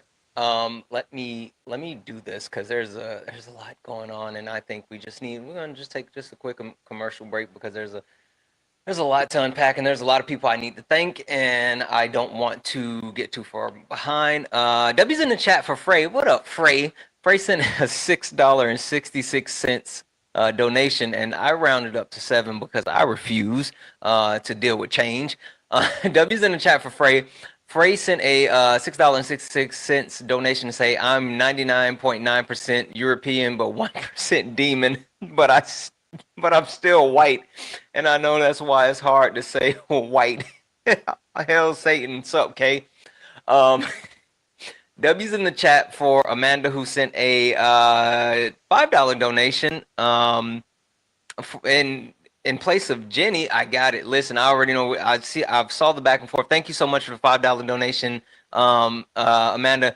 W's in the chat for Justin, who sent a $3 donation saying, I don't necessarily care for South Park, but they did a good parody of 23andMe crap with a whole bunch of white people trying to victimize themselves, being like, I'm 4% victim. W's in the chat for Justin. W's in the chat for Brenda, who sent a $4 donation. Brenda, you're amazing. Thank you so much. W's in the chat for Alana, who sent a Jenny sent a $1 donation. I don't have I just want to say thank you for listening. Thank you for being here. I love your platform. Thank you for responding to my question and saying I can ask any question later. You've helped me learn and educate so much in Parker and Dean and change me. Listen, thank you so much. I love you so much too. And also, just if we don't get a chance to get you back up on the panel, DM me. Shoot me a DM. And we can definitely, whatever question you have, we can get it answered. We can get, whatever resource you need. Just shoot me a DM. I promise you, we'll get it taken care of. W's in the chat for Amanda, who sent $1 to go with that. Thank you for the $1, Amanda. W's in the chat for I would think it's pronounced like Alexandra. I messed it up. I know I messed it up. For the $2 donation, I work in a very diverse school system. I learned very early that the best thing that I could do was ask questions and then shut up and listen when others speak about their experiences. I can't always speak to the student's experience, but I can hold a space for them. Listen, like that's literally one of the best things that you can actually do. I try to make sure that I do that as well. We just had a couple more that just came in. What's that? 15, 68. Quick maths on the fly. Hold on. I'm sorry, guys. I'm sorry. I know I'm slowing this down, but I want to get this done and let the conversation go. W's in the chat for Jody, who sent a $5 donation saying, what up, Santana? Love your lives. Thank you so much, Jody. W's in the chat for Gene. Gene sent a $2 donation saying, what we white people need to do is stop getting offended when being called racist and start being offended at being racist and working on deconstruction. Gene, you know what it is. W's in the chat for Kevin, who sent a $10 donation. Lefty. Keep trying to unite the listen, I don't know about unite. I'm just going to keep fighting the fight. I don't know if we can fully unite, but I'm going to keep fighting the fight. Thank you so much for that donation, guys. That means we only have now $182 left in the nightly donation goal. If 182 people send $1, we can close it out. Cash App, PayPal, Venmo, all the pay links in the link tree in the bio. Santana Speaks 24. Best way to support the live Everything's accepted, anything's appreciated. You can send a donation over on YouTube Super Chat. I'm sorry for running through all of those, but I didn't want to, miss anybody. All right. We said a lot. Said a lot. Just one adding on to the mod announcement. Can people stop please using caps? You get reminded and you like get a warning. Could you just not? Also, if you've come from another space where you are used to being able to just word vomit in the chat and think that it's okay, that's not the space. It is not. Each space is different, and if you could be respectful of the boundaries that we have here, I would really appreciate that. Also, W's in the chat for Hyped, who sent a $19.99 YouTube super chat. Say all love, brother. Listen, thank you so much for that YouTube super chat. You're awesome. All right. Kate, I know that there's been a lot going around. I wanted to give a chance for you to say anything, and then we'll keep it moving. No, I honestly, I'd like, I personally like him to, kind of finish where they were at, because I think it's really important. And I don't think that, I'm sorry, is it sleep? Sleep fight is quite gaining what's happening, because there's a conversation also happening in the chat where he's up here saying that he is connected, but then in the chat he is saying, I never claimed to be. So there's some sort of disconnection, and I'd like him to work that out. I would love for you to clear that up as well, because that was, I did have that question earlier, and you said you were. So sleep fight. Can you clarify that for me? Because I said, are you connected? I said, what you have your tribe, you have your band. You said you had all of that. Is that not true? No, I mean, I am connected 100%. Okay. I'm not going to come over here and just show everybody, because obviously No, I didn't say anything about confidentiality. showing. I'm just trying to make sure, because again, the reason why I, was super respectful and gentle around anytime we talk about indigenous people is because like the erasure is insane as far as it's a whole thing, and that's why I'm so proud to have Kim up here right now to like help carry this conversation. I try to be really respectful and really gentle, but then when I hear stuff like, quote unquote Native Americans and then blood quantum, like it makes me take a whole step back and like, hey, that's a thing. Right. See, my thing is, I didn't even realize how much people really thought about blood quantum. I never thought anything about it myself, to be honest, because that's what they put on your CDIB. And Ethera, I guess down in the chat, I don't know if it's a female or male or whatever. Man or a woman. I guess they're assuming that. I don't know if they're trying to call me out, but I would be more than glad to prove her wrong or him wrong. Okay. And is actually Choctaw herself. Right. I know she can't come up because she said her child is sleeping. So we're going to okay, that's can't. But that's who you are. Okay. And honestly, I applaud her for, trying to prove me wrong. I can prove myself right in a heartbeat. Anybody want to challenge that? Trust me, I got a Apple Pay or whatever if you want to bet it. I'll do it in a minute. Sleep night, that's not what we're talking about, and that's super disingenuous. Could you answer the question that Etheria has in the chat, which is how many numbers are on your membership card? I don't have it here with me. Actually, I lost it whenever I lost my wallet, but I'll tell you what, I'll tell you what I will do. Hang on just a minute. Ethera, you say you're Choctaw, correct? Okay. What is the Choctaw ethos? Okay, let me help you with that. You see how fast the chat is moving? I don't think. Okay, never mind. W's in the chat for Kenneth, who sent a $50 YouTube super chat to say, always here to support you, Santana. Listen, Kenneth, you're freaking amazing. Thank you so much. I really appreciate it. So how about this? I mean, if you can't answer that question, in which I don't without them being able to come up on the panel and have an actual conversation, I don't think that's productive to try to have a conversation with the chat with 700 people and the chat flying by. So I know we do have Kim up here that you can continue to have the conversation with. Also, I know that Swan has something to say as well. Her hand is up. So if you can't answer that question, I would much prefer that we try to hold the conversation on the panel versus the chat. Okay, well, I mean, Ethera or whatever her name is, she knows if she's Choctaw, she knows about the CDIB card. She knows this. Okay, and on CDIB card, it also gives a quantum number on there. She should know. Talk or Kim, could you go? He answering stuff about their tribe. I don't want to speak on their tribe specifically, on what he got going on over there. But I mean, regardless of that sleep fight, I just think it's a little weird that you're saying that you're connected to your indigenous side, but simple things as far as why we don't use blood quantum, why we say like the little things. It just seems a little weird that you would not know that. You said, "Oh, well, I've never taken a deep dive." That's not a deep dive. That's our history. What's the deep dive? Yeah. You're muted. I don't think you know that you're muted. You're unmuted now. I'm saying a deep dive into understanding. I didn't know there was so much issue on the quantum outside of here. I mean, look, I don't really ever get out on chats. This is like second time I've ever been out on chat. Okay, blood quantum, that's always been on a CDIB card, always. Okay, and Ethera ought to know this. Choctaw ethos, faith, family, culture. She ought to know that as well. Okay, this is my culture. I know it very well.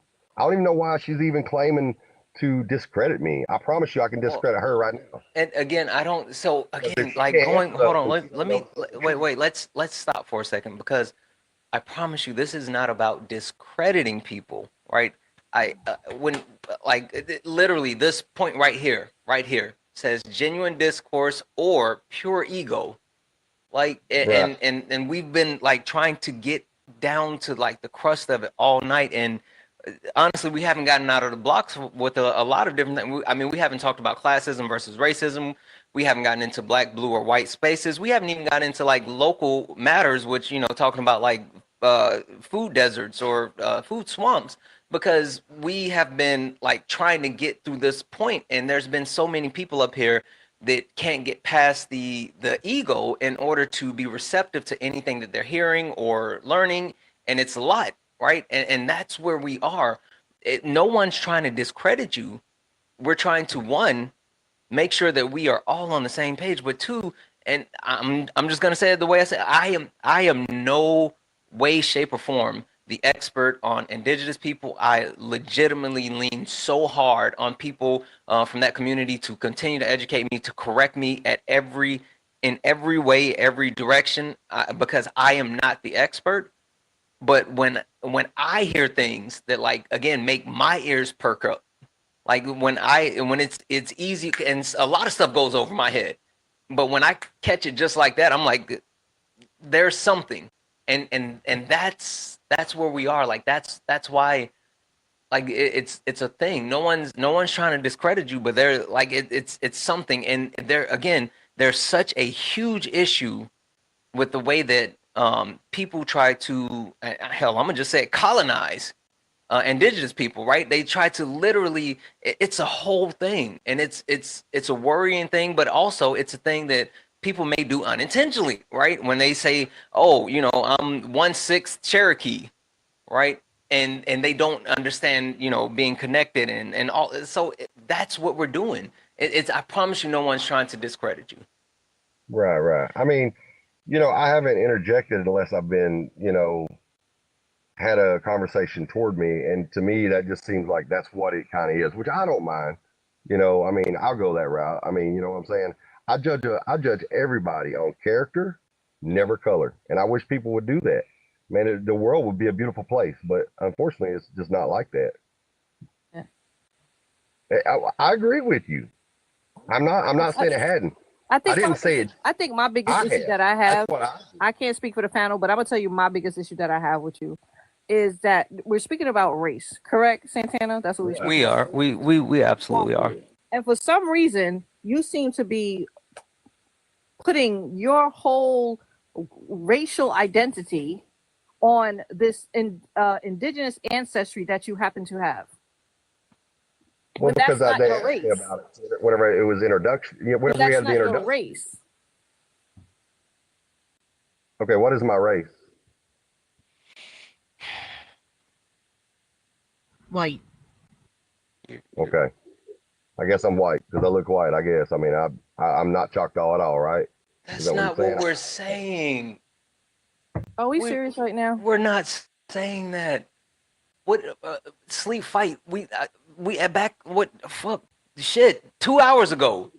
This is We what I'm saying. we Watching. What wait. race is your mom? What race Wait. is your mom? Oh, we tried My this. mom. My mom is Irish, German, That's and not a race. Choctaw. That's not a race. What Oh, race okay, I'm is your sorry. mom? Ethnicity. Okay, she was Choctaw. What race is your mom? She was darker than me, and my grandmother was even darker than her. Holy God. What? You What? still haven't answered the question. You still What haven't answered the race question. is just your Race? mama? Race. I don't know, like fair skin. I mean, not fair Okay, skin, so but Santana, he's playing in our face. And this is what I'm He's I talking don't about know when what you you're have talking white about. people who literally have some type of ancestry or something and they want to other themselves. You are white. Stop playing. You know your mama white. Stop playing.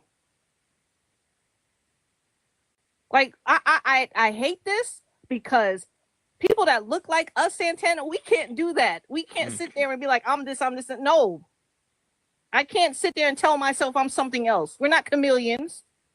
You are what you are. You having some ancestry to indigenous does not make you that. Hey Santana, do you mind if I jump in real quick? I don't know how to raise my hand in here. Sorry, I tried figuring it out. I hear you. Let me read these off real quick. I think we need a bit of a breather, Okay. bit of a breather, bit of a breather. Chat, how we doing? Is everybody in the chat okay? How your mama now? What you guys have for dinner? Anybody got plans for this weekend? That's a lot, chat. It's a lot. All right. Before Gavin talks, well, Swan still had her hand up. Yeah, no. Let me read these off. W's in the chat for Jacob. Jacob sent a $1 donation saying, best in the game. Good to see you again, my friend. Jacob, thank you so much for the $1 donation. I wanted to, are you still? Yeah, you still here. We'll get you in. I wanted to get you up here for sure. W's in the chat for, massive W's in the chat for Yvonne, who sent a $50 donation towards the nightly donation goal, saying, very happy I caught your live tonight. Good to see you keeping up with the fight for the truth. Absolutely. Thank you so much, Yvonne. I really appreciate that $50 donation. And W's in the chat for Justin, who sent a $2 donation. And Justin said, let me move this out. So if he lost his card, he in fact cannot prove it. I'll take that bet. W's in the chat for Justin for that $2 donation, guys. That means that we only have $130 left in our nightly donation goal.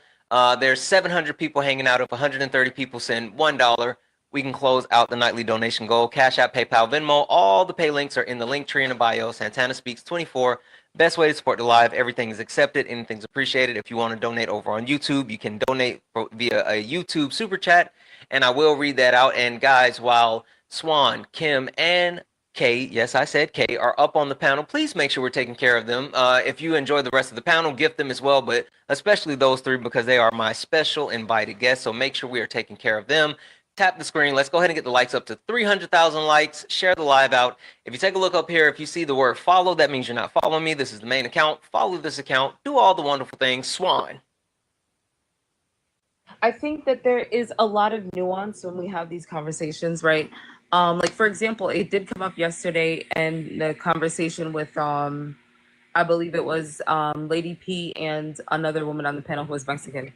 Because of their history and because of and this is the thing, we know race to be a person's phenotypical presentation, but there is a lot of nuance as well, right?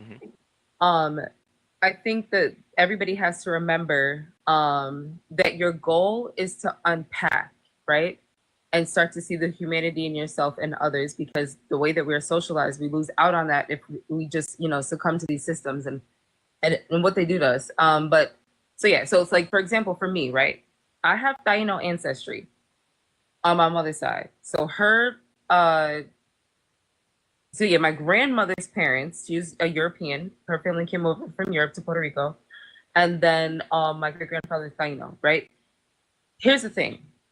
I do not walk around here saying that I'm Taino, because I could end up causing them harm. They went through a lot during colonization. There are some people that don't even think that they exist today, right? And as much as it sucks, as much as I wish I could go back in time, you know what I'm saying, and maybe just kick Gomez Ezra off his boat before he gets to the continent of Africa so I can be connected. The reality is that I understand that it's bigger than me. And if I walk around here saying things that are not true about Taino people and people that are indigenous to that area, I could cause harm. It is a part of my ancestry. Yes, I can say that, but I cannot sit here and say that I'm connected, right? If you meet somebody who's Taino, a lot of times you'll hear cuál es tu cacique, right? That's how they'll like introduce themselves to each other, right? I don't have any room or space in those conversations unless I'm invited into those conversations. And I know and understand that this is bigger than me. As much as I wish I was connected, that's just not what the reality of it is. And you have to understand that, right? You will cause harm, you will cause erasure if you sit up here and do what sleeping did. and that's not okay. Like, for example, even in schools, we're seeing this happen in Florida, where they want to put into textbooks, right, that chattel slavery taught Black people skills. Still on the island of Puerto Rico, right, you have the largest population of Black people living in one town, the township of Loiza, right? And in their schools, they are still learning that Spain came in and civilized everybody, right? This is a constant battle, but we have to be mindful of who we are harming when we have these types of conversations. And Kim was 100% correct to check him on everything. And his responses were very, very problematic and could cause erasure to the indigenous community. That's not okay. Absolutely. I want to, Galvin, I know you want to say something, and so I'm going to let you chime in, but I do want to come back to Kat, Two Wise, and because they've been here for a while and they haven't had opportunity to say anything. And I do want to get to Robski as well, since he's new to the panel. We can't forget about Jacob. There's just a lot going on. I want to make sure everybody gets the opportunity to speak and we do all the wonderful things. And one more time, W's in the chat for Lori. Lori sent a $1 donation saying, A with the education for us in indigenous. Listen, the indigenous people love it. The one thing I'll add on to that is the reason, like Swan said, the reason why, like, I've been trying to say this all night, but I feel like it can't be overstated that we cannot, we absolutely cannot go to the extent where we're just accepting anything or we're just saying anything when it comes to indigenous people, because they have lost so much. And for people just to say, well, I'm indigenous because, or it's just a lot. And I try to be super careful with that because, again, I'm not. And so, yeah. But anyway, guys, that means we only have $129 left in the nightly donation goal. We can definitely close that out. I know we can. Cash App, PayPal, Venmo, all the pay links in the link tree in the bio. Santana Speaks 24, best way to support the live. Galvin, floor is yours. Alrighty, so I'm kind of just going to... Oh, we lost you. Baby, come back. You can put it all on me. Galvin, come back. Hear me? Yeah, we can hear you now. And now we can't. We can't hear you if you're not in the app. Yeah, if you can't see me, we can't. Or even if you like make it small, you have to be like full screen in a. Anyway, Galvin, if you're still there, you can request back up. I'm not sure what just happened. Kat, I want to come to you. You haven't You haven't had opportunity to speak in a while. Hi. Yes. What would you, anything you would like to add or speak on? Honestly, I've mostly been here just to listen and because I think I'm ignorant about a lot of things, so maybe to hopefully challenge some of my biases. But I do have one question. Mm-hmm. I'm just trying to think how to phrase it. Mhm. I think when I was watching one of your previous lives, you mentioned something about an important role of white people is to amplify, Yes. I guess, like other voices. And I guess my question with that is, how can that be done in the proper way? Because, like, I guess something that's also emphasized a lot is taking a seat back. So I guess how those two can work together. I guess my brain is struggling to comprehend how I can integrate those two so I'm doing it properly.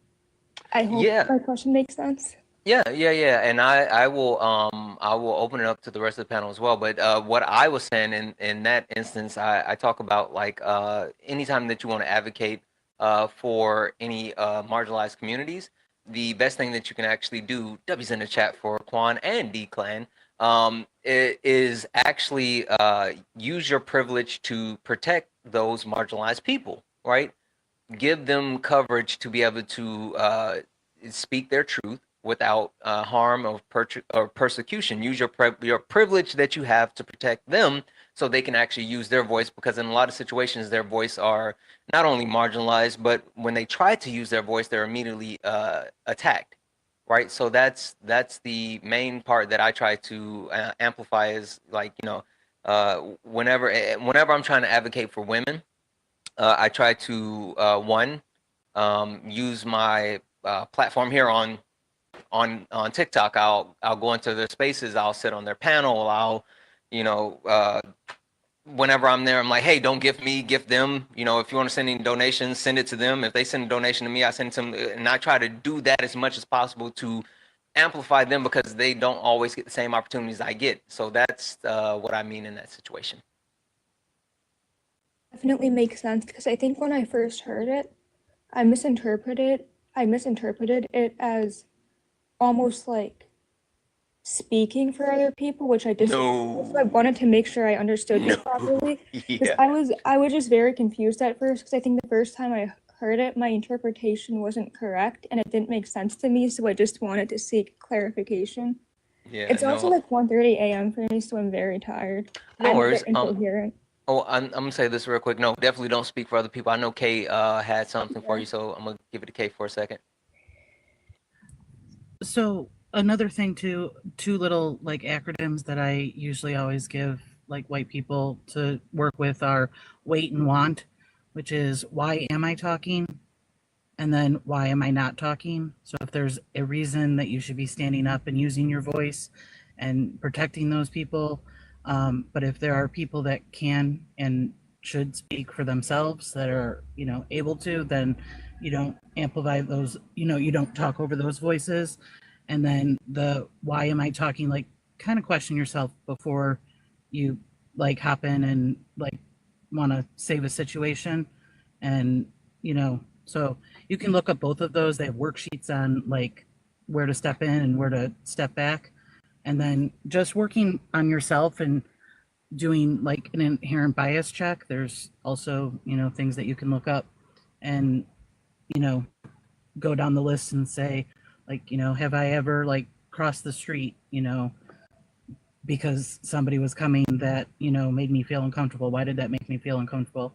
And check in with yourself first and then move on to, the advocating and being, there in support. Mm-hmm. I'm sorry, go ahead. Oh yeah, I was gonna say thank you for that. Yeah, like I said, I think when I first heard it, I just misinterpreted it a lot, and I just wanted that clarification because, yeah, thank you. Yeah, no. Is there anyone else on the panel that would like to express any sentiments as far as if an accomplice wants to, accomplicize? I don't mind. It would be in regards to what Kat said, right? Yep. I just want to say that I like the fact that you asked that question. I think it shows, like you had said, that you were previously listening to a conversation you were actively listening, you remembered something, and you wanted to ask a question about it. And I think that that's good. I will say that I think it's very important for YT people to know a YT person that they can go and ask. Just because, like, ask a white person. Yes, yeah, because you wouldn't ask a victim of, and their abuser to go and rehabilitate and fix their abuser. That's the way that I view it. I also think that we have to get away from this thing of where we, look at them as allies because they are on a journey.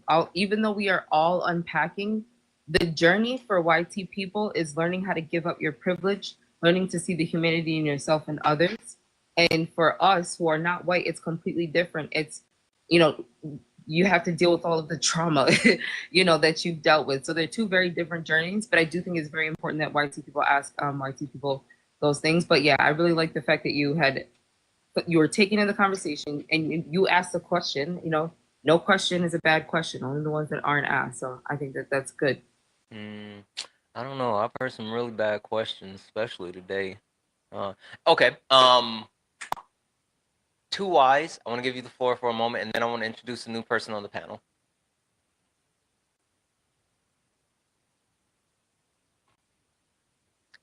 There you go. I was about to say, I remember you were you were mute button challenge earlier.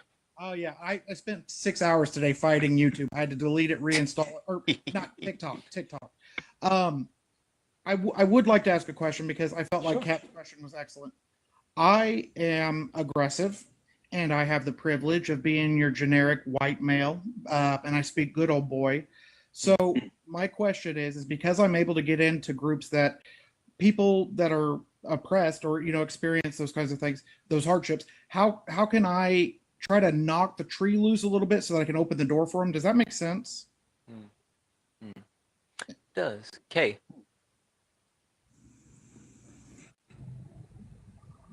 I'm sorry, could you restate your question? Because I heard good old boy and I kind of... You blacked out. I heard it though. I got it. You're good. So to give you a little bit about my background, I'm rural Kansas. Okay, so I'm really good at good old boy. And I have no qualms with getting into that good old boy circle to discuss things like systemic racism, but I never want to overstep. I'm not a savior. I just merely want to be a pathway to kind of crack that door open, and I want to do it appropriately.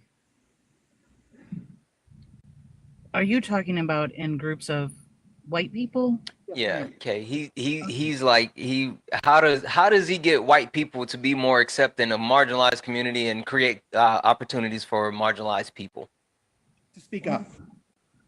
I think that you might want to work on talking like good old boy. That in itself is a problematic thing. But I mean, again, the same things that we just kind of went over with Kat is that you know why you're talking. You have looked inside. You're doing work on yourself first before you talk to others. I mean, when you first came up here, I guess I'm a little thrown because when you first came up here, you said that you've been microaggressive towards marginalized communities. And if that's something that you're still, doing, or it's that recent, then I think that you might need to just keep working on yourself before spreading a message. Yeah, no, and that's a great point. My biggest thing is I do everything in my power to recognize my own internal actions and trying to make sure that be it a female or a minority, like a person of color, I try to make sure that I act. A woman. I am so sorry. I apologize. You are correct. That's my bad. I'm trying to make sure that I use the appropriate terminology. I'm trying to. I apologize. I just got in trouble for that yesterday because I went into a group of ladies that were speaking with me on that. So I apologize. But my whole focus is I don't want. I'm not necessarily a savior, and I'm not perfect, and I know that. But I have opportunity where others may not have opportunity, and I don't want to squander it or not do my part. So my advice to you is to really work on yourself first, because even if we're just now having to remind you of something that yesterday you were reminded of, it's a work in progress. I'm over 2 decades in, and I'm still making mistakes. So it's something that's long. Um, it's never done. So, but I think you're like kind of in like the infant stage, and I would probably look more within yourself first, do a little bit more work, and then, you know, then start doing, you know, the talking. But I think even like using words like female and good old boy, like those are like still biases that you hold on to. Like you're wearing the one as a badge of honor that you can get into these spaces and talk to people. But I mean, not I don't mean that as a badge of honor. I genuinely and truly don't mean that. I just simply mean that I am less threatening, I guess, is like I have a potential to open up conversations that wouldn't happen otherwise. I don't mean that as I don't mean that as an honorable thing or like an exciting thing. I just mean that it's something that I came from that I've worked hard to try to overcome. And so it allows me a pathway back into things and try to shine light where it's not necessarily getting. yeah, I mean, I'm still gonna say that you need to focus within yourself first before, you know, having those conversations, so that you make sure that what you're giving is, you know, good information, and then, you know, um, maybe not kind of going into it knowing, like you said, you were aggressive, like that really never gets us anywhere, because especially with white people, there's this like ridiculous, you know, right to comfort. I mean, not that it doesn't exist for a lot of other people, but there's this perceived notion of right to comfort, not an actual right to comfort. And so, I mean, it's, you know, instead of being aggressive, like holding these like conversations, like this is a, you know, panel discussion where, you know, people talk one at a time and don't, you know, speak over one another. And so like coming in aggressive is probably not also going to help, you know, rural Kansas, you know, to, you know, fight inherent racism. But, you know, I just think it's a little bit more of, you know, looking within and then, you know, doing some reading. I'll send you the list that I have of, you know, the starter pack, if you will. And then Swan has a question for you. Oh, can I say one thing real quick? And not to, you know, let my misogyny fly. But Swan, can I just real quick? Okay. The one thing that I'll say is words matter. A kind of smart woman once taught me that, but words matter as far as making sure you're intentful with those things that you say. So even when you feel comfortable, you want to slow down for a half a second and think about the things that you're saying. So just, you know, just continue to be purposeful with your words and understand the impact of the things that you say. Swan, floor is yours. Two Eyes, I'm not sure if you were speaking about a particular environment, but has there been any discussions between you and a person who is not YT wanting to get in a particular environment? Or is this something that you're just looking to change? It's not, and that's exactly why I'm here. I have not had an explicit conversation with somebody looking to get into an environment. I just want to make sure and maybe this gets a little bit of background. The other day, you guys were discussing action over just donating money to causes and speaking a good game. And I gained a lot of respect, you know, and I really was listening to Miss K's words. And that's my goal is I don't want to overstep, but I don't want to understep either. Yeah, I guess the only reason why I asked that question is because if you don't have anyone that's talking to you, trying to get into a particular space that is a person who is not YT, then don't worry about it. I guess it's important for you to understand that marginalized communities need to have their own autonomy, and we can make that decision for ourselves, if that makes sense. Yes. So that's not saying like don't do anything, but I'm just saying like, you know, continue to work on yourself, like Kay had said. But I think to try and go into an environment and trying to open that pathway without even considering if that pathway is going to be safe, because some of us avoid certain places because we want to keep ourselves safe. So just maybe think about that. You don't want to ever overstep the intentions or think that you know better for a person who is marginalized, if that makes sense.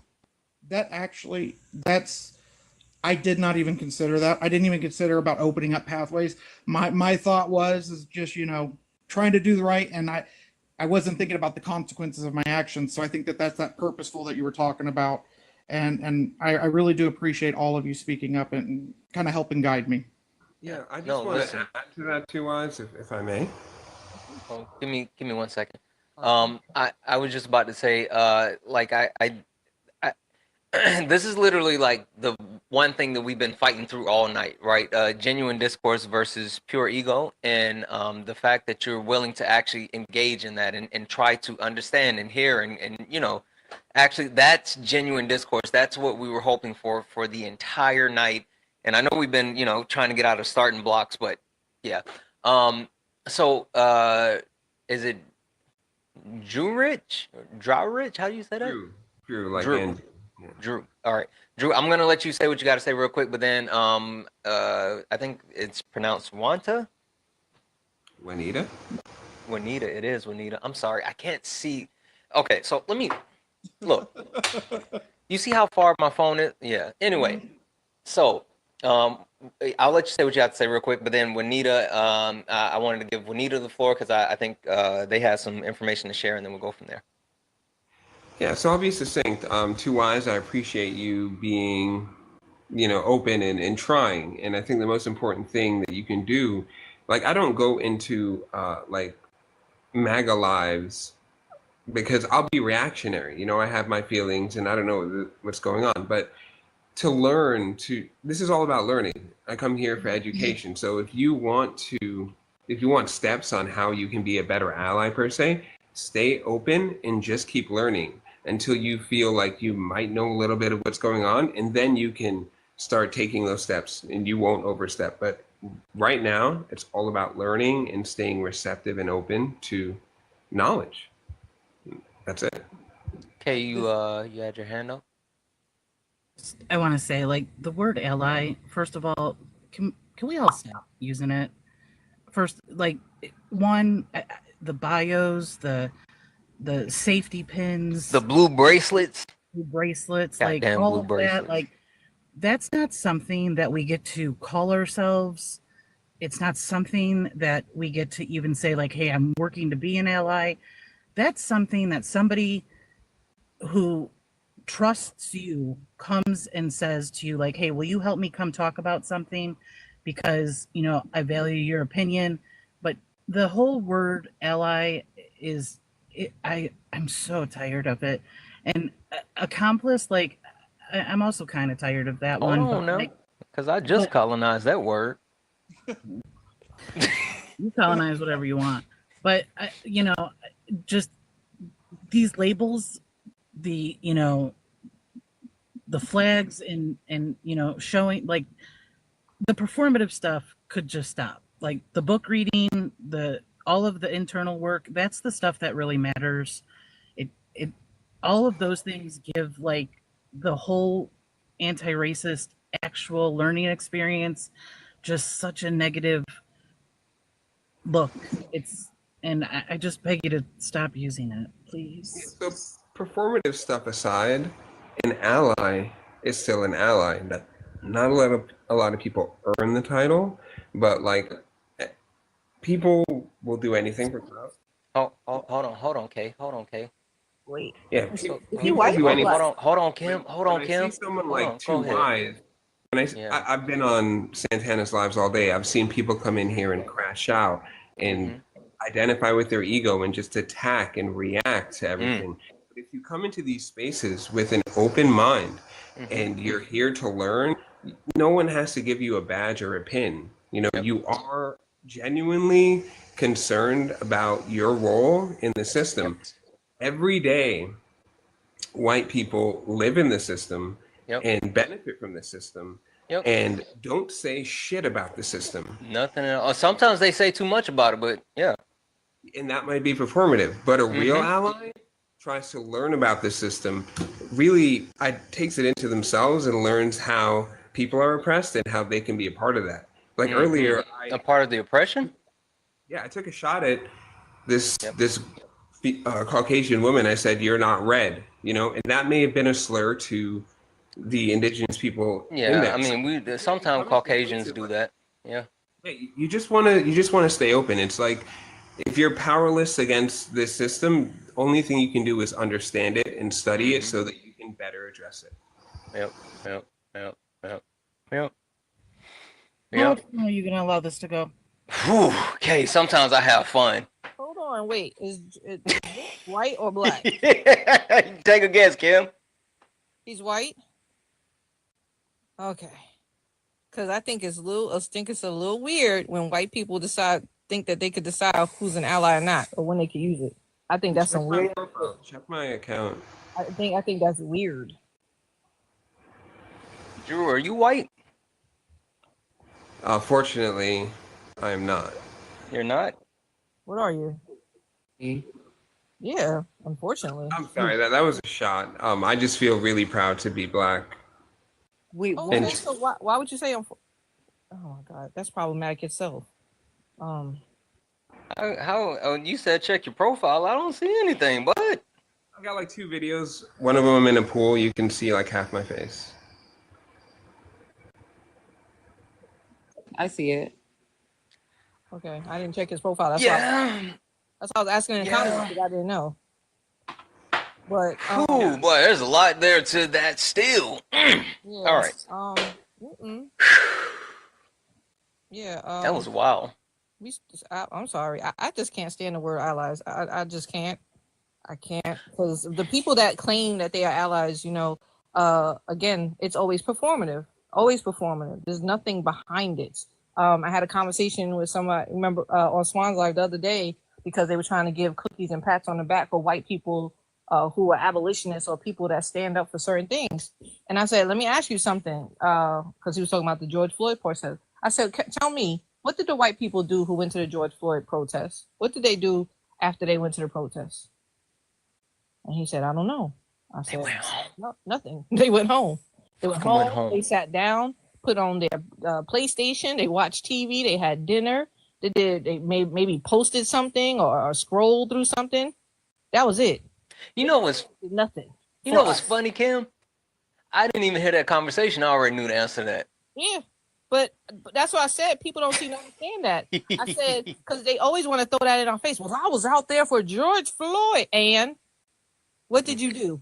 Did you put your body in front of another black person's body when they were getting beat on, or when they were trying to pew them with them rubber bullets? Were you doing that? No. You over there posting on the corner with your duck lips? Were you doing that? That's what you were doing. They go home and they don't do nothing. So what is the point? And then when it was time for the next election, how many of those people then turned around and said BLM was what? A terrorist group. Or BLM was performative, or BLM was that, or George Floyd did it, or blah, blah, blah. Please get out of my face with that ally talk. Well, you know, they really want to say, hold on. Okay. I just want to say, I think there is something, listen, I know Swan wants to hop in, and I'm going to let Swan hop in, and then we want Juanita to be able to speak. But I do think there's something to... immediately jumping in and kind of mansplaining the entire panel after these wonderful women went through this whole thing. I don't know. It just kind of seemed a little bit weird when it was a lot to it. And, you know that's all I'm saying. Swan, you got it. Thank you. So I think what people need to understand, and this is more so specifically for YT people, is that I'm gonna just say it. Say it, Swan. I dare you. Y'all like to colonize and y'all like to appropriate. Okay. I've started colonizing stuff myself. The issue with the term ally is that it does not fit here. It just doesn't. We're talking about a group of people who benefit from other people's oppression and harm, right? So I think that YT people need to stop worrying, because this is what happens. They start the journey and then they want to like fit into our communities, right? And then they get close to us and they say all of these things, that people become susceptible to. And then something happens and they cause harm, and SHIT hits the fan. I think that YT people need to understand the term ally does not work here. You would never have a victim of abuse, right, have their ally be their abuser. I don't understand why people use that term. I've always felt this way. It does not make sense here. And one prime example I think I could give is we're doing things for the Congo, right? And we work with someone who is boots on the ground. We don't go through an organization or an agency because, and this happens in the US, a lot of these agencies are run by YT people, right? And they end up being the ones that make the decisions for how they are going to help us. We're still in that power dynamic where it's YT over, our communities and us making those decisions on our own and having autonomy to do so. And I don't think, like, for example, someone had said, I think yesterday, use your voice for privilege. No, give your privilege up. Give it up. It's our turn to speak. You have to take a back seat. And I think that that's what people need to understand is that, like, we can help ourselves. Each marginalized community, I think, has to come together to help themselves. And YT people need to understand that you don't get to have access to that journey, right? You have to go on your journey of unpacking and deconstructing. And you coming in and stepping in as an ally is going to cause harm. And it still feeds into the fact that you are pedestalized in society. And the whole idea is for you not to be pedestalized in society, right? Because if you are, that means that we are going to continue to be harmed. So I'll just leave that there. Try to be, and Swan knows, and I don't know if Swan want to tell a story, transactional with their support. They tell us, if you don't do this, then we won't do this. We had a young man on the panel yesterday who said, well, the way that y'all speak about racism or tell people that they're racist or whatever like that, how are you going to get allies? How are you going to get support? If you talk to me like that, then I don't want to support you. Then you're not a quote unquote ally. You want transactional support. You want me to do something or act a certain way in order to get your support, then you are not here for me. Listen, I just find it really... Kay almost said, hold on one second. I almost said something, Kay. I literally almost said something, but I'm a hold on to that because no need to be messy. I will say that I do have PTSD from boots on the ground. I don't want to hear that term no more. But yeah, listen, I want to make sure that we get to Juanita. So Juanita, I want to give the floor to you because I know you had some information that you were giving. Don't choose violence, E. But Juanita, you had some information you wanted to share. Oh, hi, everyone. Thank you for inviting me up. As you can probably tell by my accent, I'm not from the US.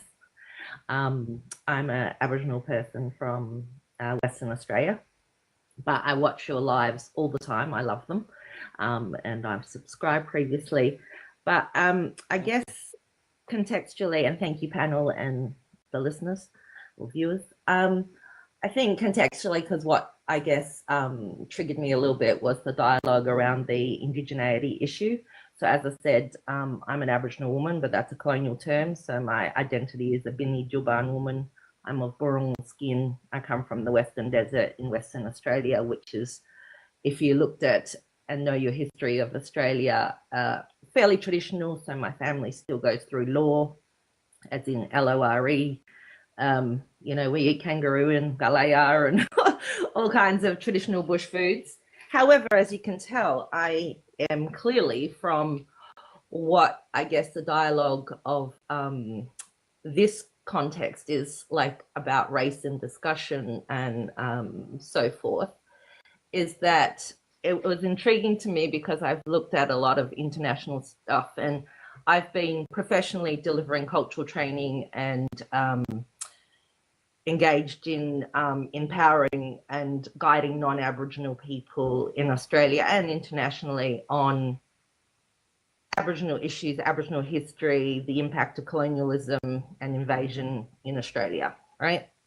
But the dialogue from Indigenous people around the world, because we obviously share, we've gone to international conferences on the rights of Indigenous people, etc., that some of the language that I was listening to was concerning. So I wanted to share the contextualization of having a global audience and then potentially perhaps not a global view on the way racism contextualizes in different countries, the way indigeneity is perceived.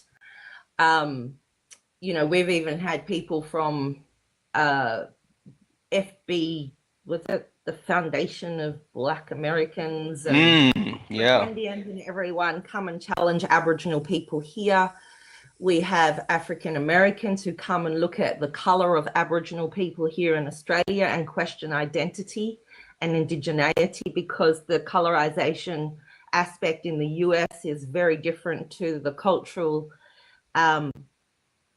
experiences of Aboriginal people in Australia. I mean, we had legislation that directly in Parliament and the Hansard reports strategically with eugenics stated in the 1930s that the YT people were going to breed out Aboriginal people, aka me, my family, so we would no longer be a recognizable race on the face of the earth. Then they enacted that through segregation and assimilation policies by taking the fair-skinned children off their mothers and fathers and removing them and placing them in missions and so forth. Then what happens is we have an Australian landscape when then in a contemporary Australian society and even globally that says, oh, you don't look Aboriginal enough, you don't sound Aboriginal enough, you were raised in missions or you were fostered into YT homes, you were adopted out, which is why we have mass stolen generations, which is, I would encourage you guys to look at that. And so when I hear, and he may or may not have been Aboriginal or Indian, right? Native. Conclude this portion of the monologue. That was a lot. I want to understand that. Sorry. Yeah, I'm gonna go put that back right there. Unfortunately, yes. But yes. I want to say that at this point of the show, I don't know if you guys have been able to tell this yet or not, but I am just here for the shits and giggles, or shiggles, as I would say. So you guys have fun. I don't have anything.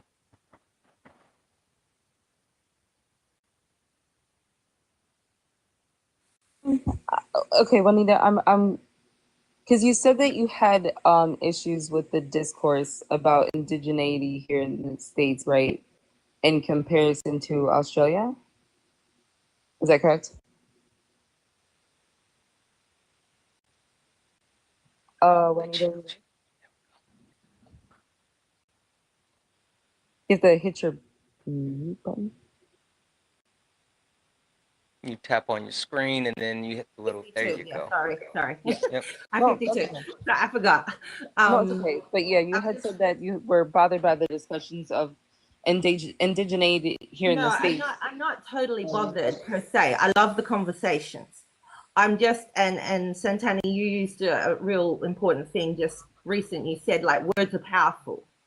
So the challenge is what happens is that if the dialogue is around like, and this is why I wanted to ask with context, like is the context that you guys are talking about really about homeland USA context, or because you do have an international audience at times because there's other people that I know from Australia that watch you, are you also talking to the global audience as well? Just for my context. Okay, so there's that. And what about colorism?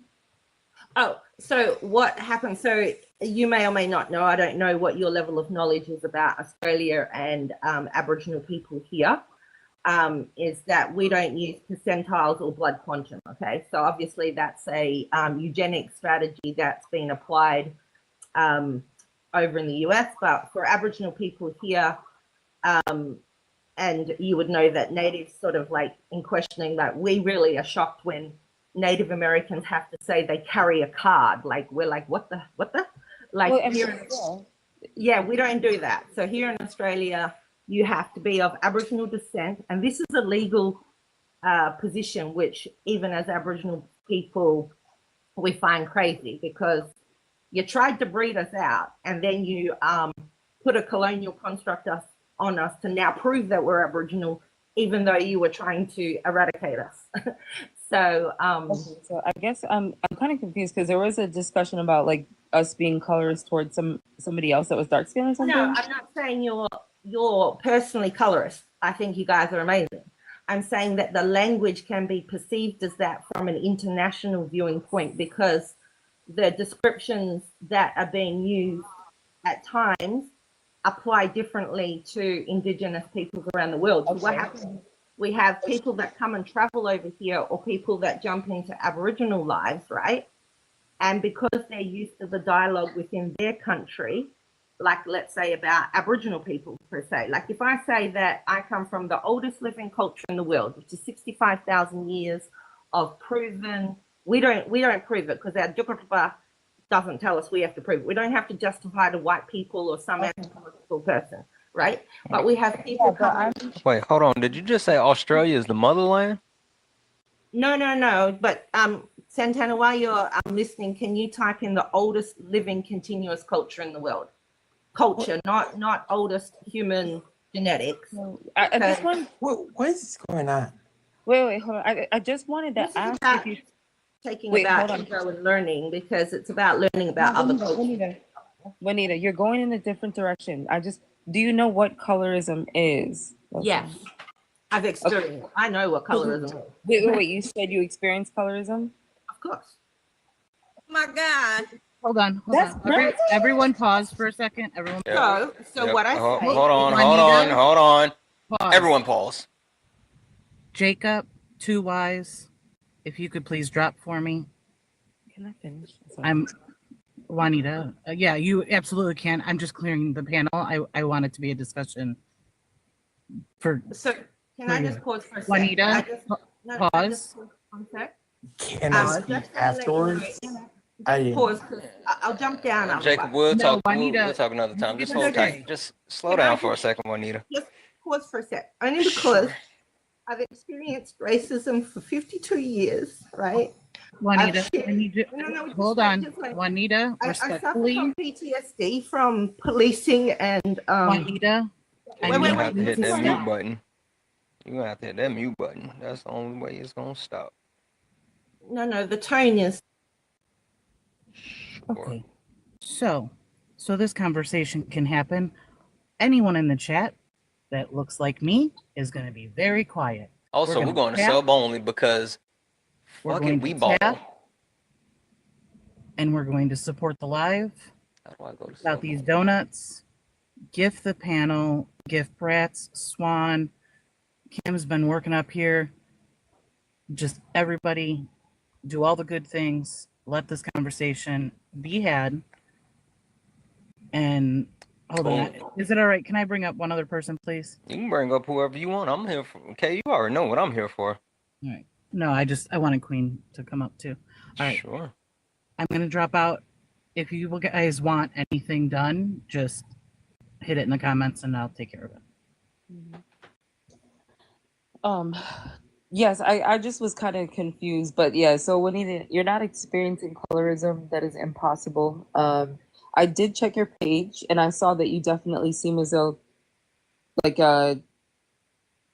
you have, you look different now. I'll say that. You look different now than you did when you were younger, and I saw the video on you. That's how melanin works, Yeah, I would love to finish what I'm saying without being cut off. Thank you. Sorry. So the point that I'm trying to make is that I think that you come off very condescending in this conversation. You saying that okay, hold on. You saying that you can experience colorism is very problematic, but I think that it's not fair for you to come into a conversation where you have people that are indigenous in the U.S. having a conversations, right? Talking about the experiences here. You're saying that we're on a national stage, right? But that's culturally significant to us here in this country. We don't have to bend or fold to anybody else if we don't want to. And I think that that's something that you have to understand, because nobody's ever going to come into a conversation with you, at least not on this panel, and tell you how do you need to view things, or tell you that you need to be more palatable to us. I don't think that's fair. I don't think that's okay. Hold on. Let me finish. I don't think that that is okay, and I do not think that that is fair. And while we are having a conversation about deconstructing racism and white supremacy, you might want to check your privilege.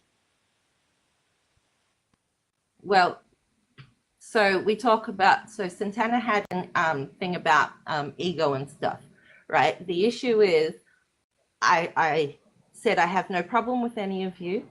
I said there was a few words, I asked for the context, right?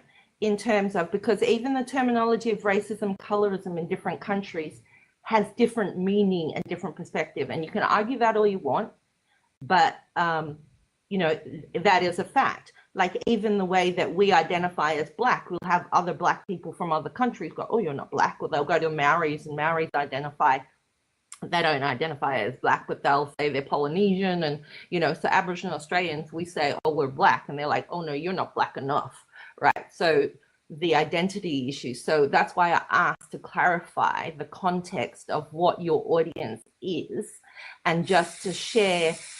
I'm Black, y'all. We Black, y'all. Who blackity black? Who Black, y'all? Wait, no, we actually say Black fella. So like, No, I'm talking about us. I'm talking like the host is the host is Black. This is Black Ass Live in the Black Ass space and the Black Ass moment. So we Black. 100%. So I was just letting you know. Yeah, we're all Black. You see? So oh my God, stop your fucking lying.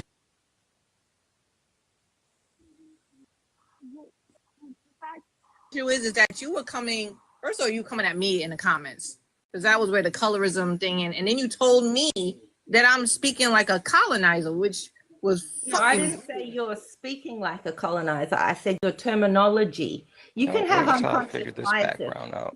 Don't tell me like none of us can inherit, when you live in a colonial country, I live in a colonial country, that you can't see that you may have inherited dialogue that is colonial in its background. Inherent.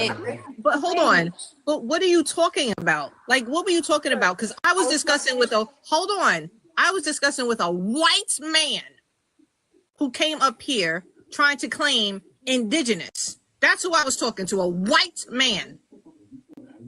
So then I asked, and I didn't know I was talking to you. That's fine. The issue was that I was asked and just saying that the questioning, we call it like the race police. We call it like other Aboriginal people questioning other Aboriginal people's identity, which is exactly what YT people did, right? Because, I didn't question him. He's a white man. He literally said he was white. No. So I was just sharing. Hold on one second. Queen is next. If Queen has, I'm sorry. I've been trying. Technology's been whooping my ass for a few minutes. I'm trying to do something. I promise you, I'm trying to do something. So, but Queen, if you haven't gotten a chance to speak yet, we want to make sure we work Queen in there.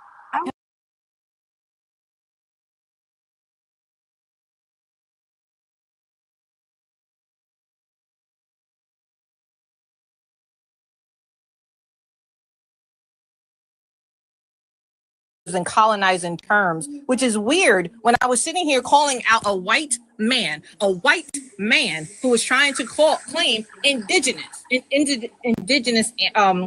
being indigenous, not having indigenous ancestry. That was a problem. And that's what I was calling out. Nothing that I said to him was wrong. And how you see people in your country is one thing, but how race and stuff is dealt here in this country is separate. And if you did not understand that or where the context of the conversation was, why didn't you say that in the comments instead of coming at us saying that we were using colorism and stuff like that?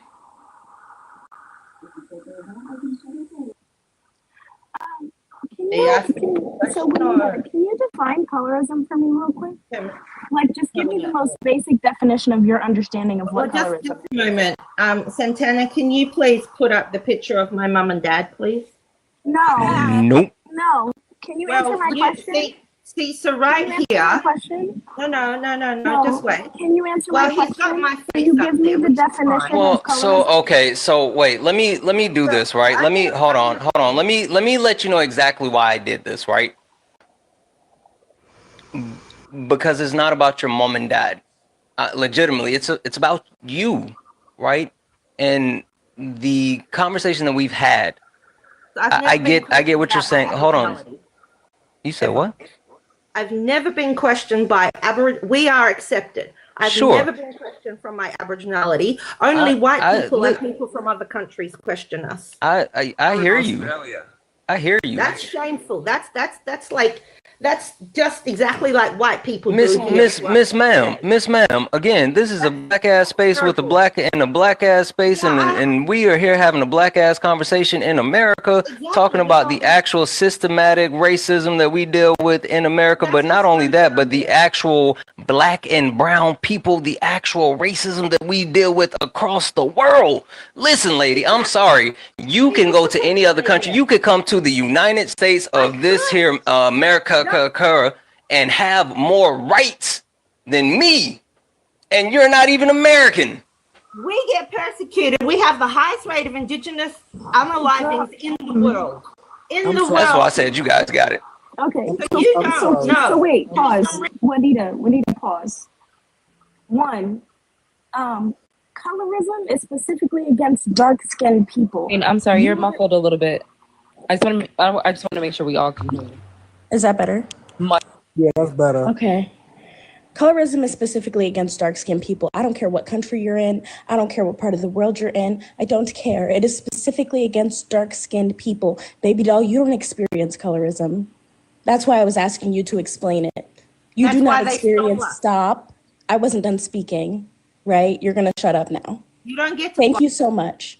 You do not experience colorism. Learn definitions, right? It is specifically against dark-skinned people. It doesn't matter what ethnicity, what race, what country you're from. It is specifically against dark-skinned people. And baby doll, you are not dark-skinned. You are not dark-skinned. You can travel to any country you want to and be seen as a white person if they wanted to see you as a white person. Baby, you are not seen as a black person. You would not come to America and be treated as a black person. And that's the point. You would not come to America and be treated with police brutality. You would not come to America and be treated any kind of way. You would be seen as a white person. I understand that in your small little continent of Australia, that you are seen as black. The motherland. Australia. You saying that you're like the oldest culture and you're all of these things? No, you're not. Black people are the originals. We are the original people. I don't know what's going on in your brain where you think you suffer from colorism or racism or any of those things. Maybe in Australia, sure, but you would not suffer from that shit in America. You would not suffer from that shit in America. You are not in America, so you don't. Hold on.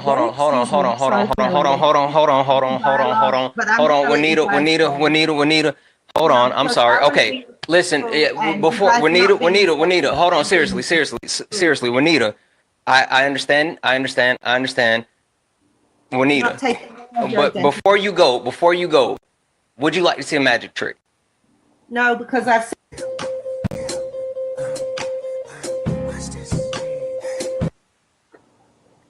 Anywho. Yeah, I was talking about allies earlier, and welcome back, chat. That she tried to come into the space and everything, but she immediately exhibited, colonizer tendencies. She immediately tried to revise history, saying the Australian Aborigines had been there for 58 fucking years or whatever, and she couldn't just wait her turn and let. Well, hold on now. To be fair, we do know Australia is the motherland, right? I don't know. It's Aboriginal because that word you said is a slur. Australia? JR, you said. Oh, I'm sorry. What was it? When you have to say Aboriginal because the other word is a slur. Indigenous? Refer to them and you put like NY on the end. Okay, Aboriginal. You put an NY. Oh, with the ye. Yeah, you gotta say Aboriginal. I'm sorry. She asked you to put her moms and father up like they were dark as hell. Who is talking? It's me, bro. I was about to say, where did Naquan come from? I didn't even see you up here. I had to pull out the blackity black picture. I didn't even listen. I've been down here, so like you know how long I was fighting to try to get that picture. I was fighting for my life to get that picture. As soon as she told you to put her moms and pops up, I had to go check her page. She is biracial at best.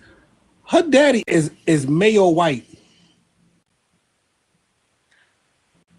She lived her life Mayo white. Her daddy is Mayo white.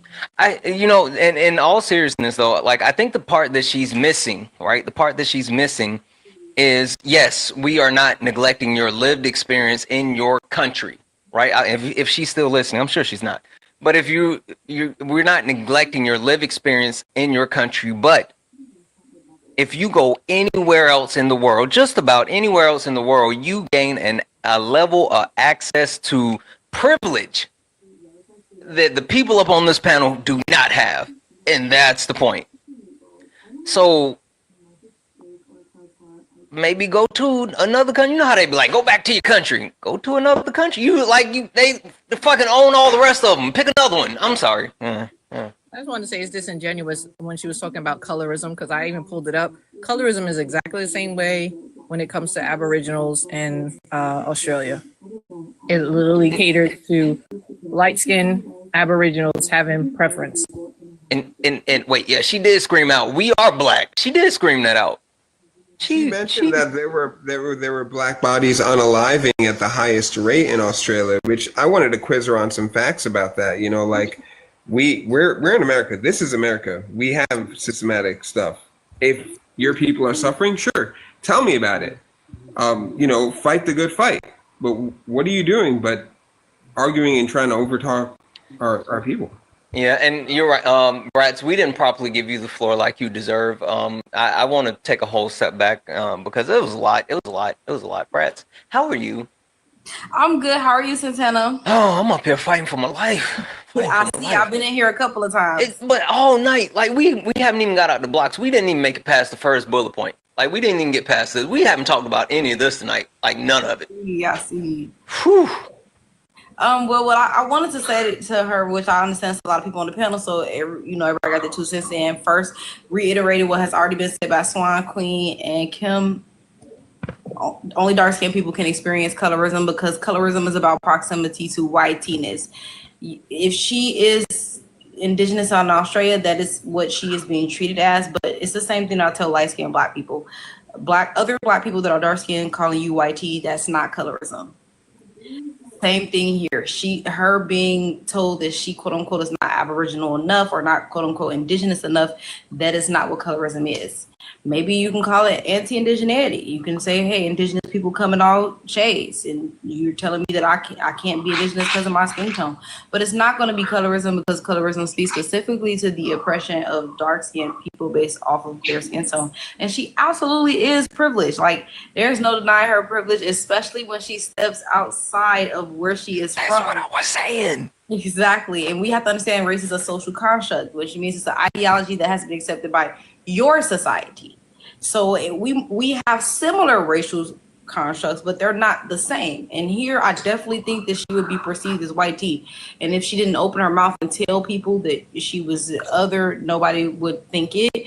Maybe she would experience xenophobia based on her accent, but I don't think anything is going on based on her phenotype. I also agree that her father does not phenotypically present as indigenous either. That individual does look white tea, so maybe that's why she phenotypically presents the way that she presents. But we cannot deny our privilege. You can be oppressed and have privilege at the same time. You can be accepted by your community as an indigenous person, as an Aboriginal person, and also be privileged over darker complected people than you. And lastly, the moment that she came up here and started saying, oh, I watched all your lives, I subscribed, I sent gifts, I already knew what type of conversation it was. You knew she was on demon time. Exactly, because it gets real performative when you have to lay out your resume and say, oh, I support this creator oh so much before you speak. It's given that you have a sense of entitlement because of your support, and you feel like you should be able to speak freely and not be corrected. And unfortunately, it is never going to be that. Hey, Swan, Kim, weren't you guys, didn't y'all just talk about that earlier? The transactional, Yeah. Yeah. God, damn it, people don't listen. So someone like her is very dangerous, right? And I'm gonna just say it is what it is. But like YT women, they use tactics. Okay, she started crying. She did. How quickly did those tears dry up when a Black woman started addressing her? The fact that she had the audacity to come in here and tell us how we need to have a discussion about things that are happening in the United States and then tell us that we need to be mindful of us being on a world stage. Mm-hmm. That happens to Black people all the time, right? What? Every time we're talking about our experiences, somebody wants to bring up Irish people, somebody wants to bring up Italian people, we're not doing that to other groups of people. When Black people are talking about the things that they have been through, it doesn't mean, oh, you didn't go through yours. That's not what that means. And if you're going to weaponize your your trauma or whatever your community went through against ours, then that is evidence that you still have unpacking to do, because that's disgusting. Why would you even do that though? Like, what's the point? I don't know. Also, Swan, she must have not been watching me for too long, because she didn't know that like white woman tears don't work on me. I didn't even realize what time it is. Like, we are over. She gave the All Lives Matter cry. Because no. Yeah. All right, we gotta wrap this up because I got a 5 a.m. Round the board real quick. I want to start with Drew. Last words. Thanks, Santana. I've been watching you all day. Thank you for hanging out. Lives, but I just wish we had some smarter ops up here. Good luck.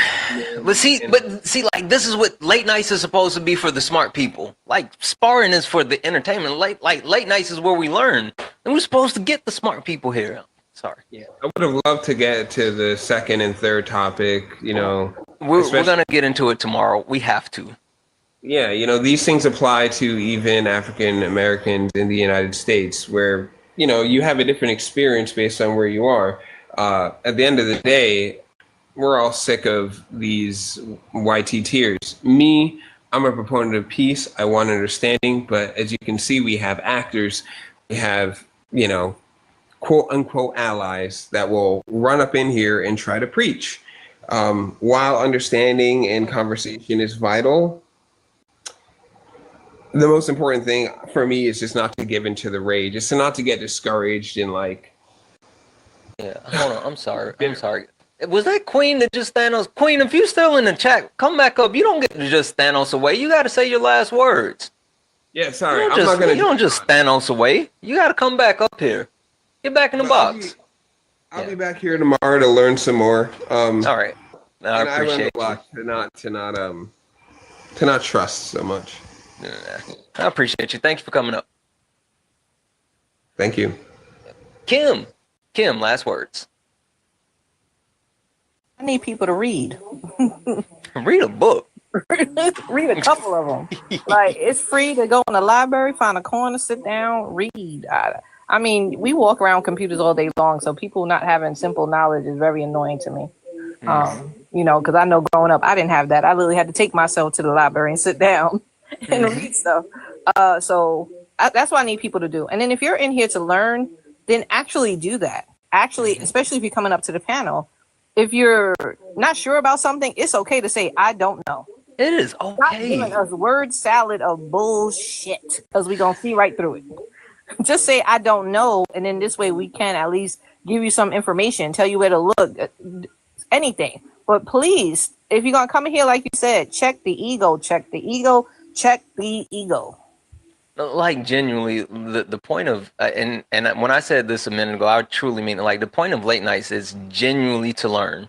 Like, genuinely to learn. I mean, we try to actually be better. I usually don't pull out the shenanigans on late nights. I save it for sparring. So, yeah.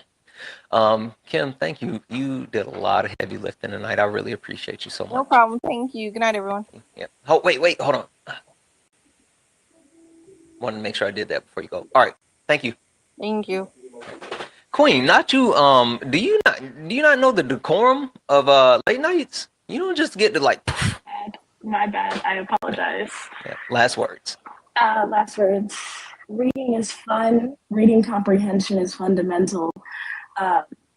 Educate yourselves. I think that like the way that people will come in and try to like that one, but you really got my goat. People will try to come in and talk about the way that we are having an American ASS conversation and try to put their country's whatever on it is so weird to me. Like, if you don't know the history of America, don't speak on the history of America. That is all. Thank you so much for having me up, Santana. I literally listen to you on like anytime I see you on a panel, I'm like in there and listening to you. I'm always in I'm just here for the space jokes. and then so that's all. I'm just here for the jokes. That's yes, all. I appreciate you. Though. Yeah, You guys thank have you a for wonderful coming night. out. Love my black folks. Brats, what you got?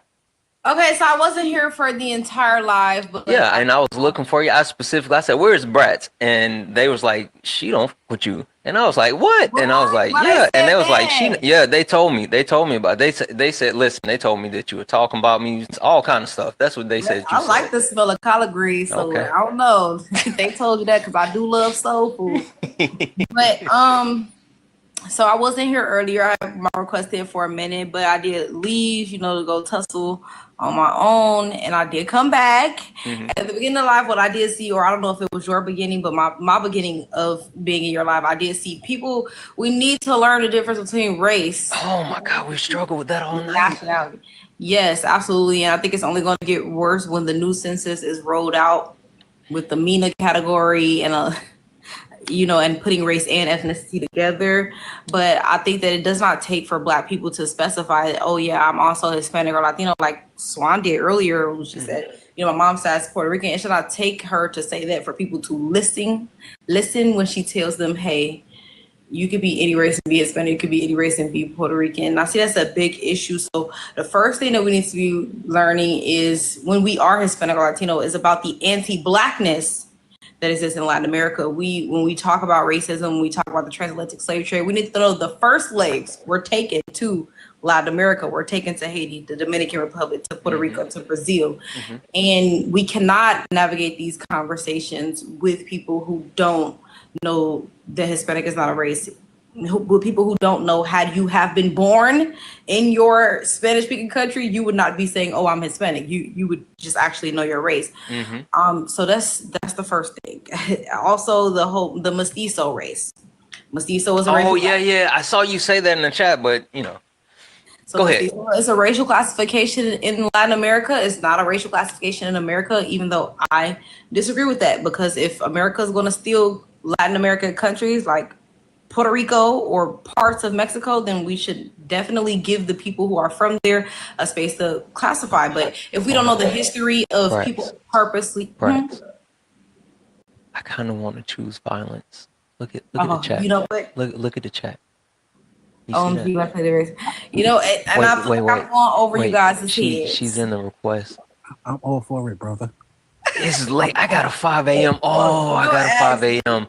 Oh, I kind of wanted. Oh, I kind of wanted. I didn't do that. I did not do that. I did not do that. I got to do a porch in the morning too, so we good. Hey, Kitty. Yeah. What's the race card?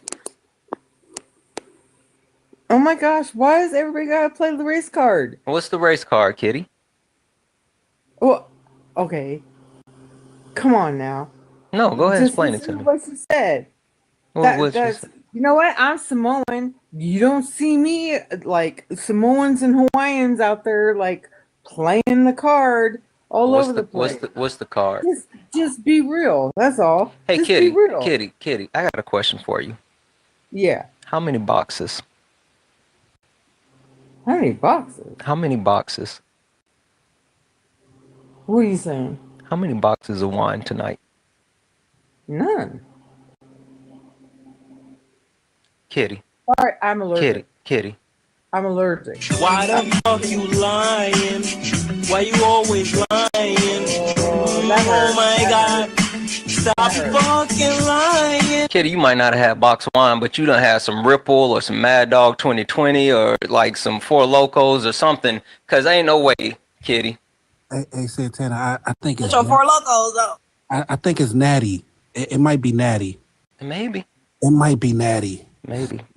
Hey, but wait. Okay, so, but Kitty, right? You're talking about the race card. You're talking about the race card. I don't know what specifically the race card is, but I do. Like I play cards a lot. I not only do I play cards a lot, Kitty, but I do magic, Kitty. Kitty, would you like to see a magic trick? No, let's just play spades. No. Seriously, would you like to see a magic trick? That gave racially charged. It did. But sometimes you got to speed past it.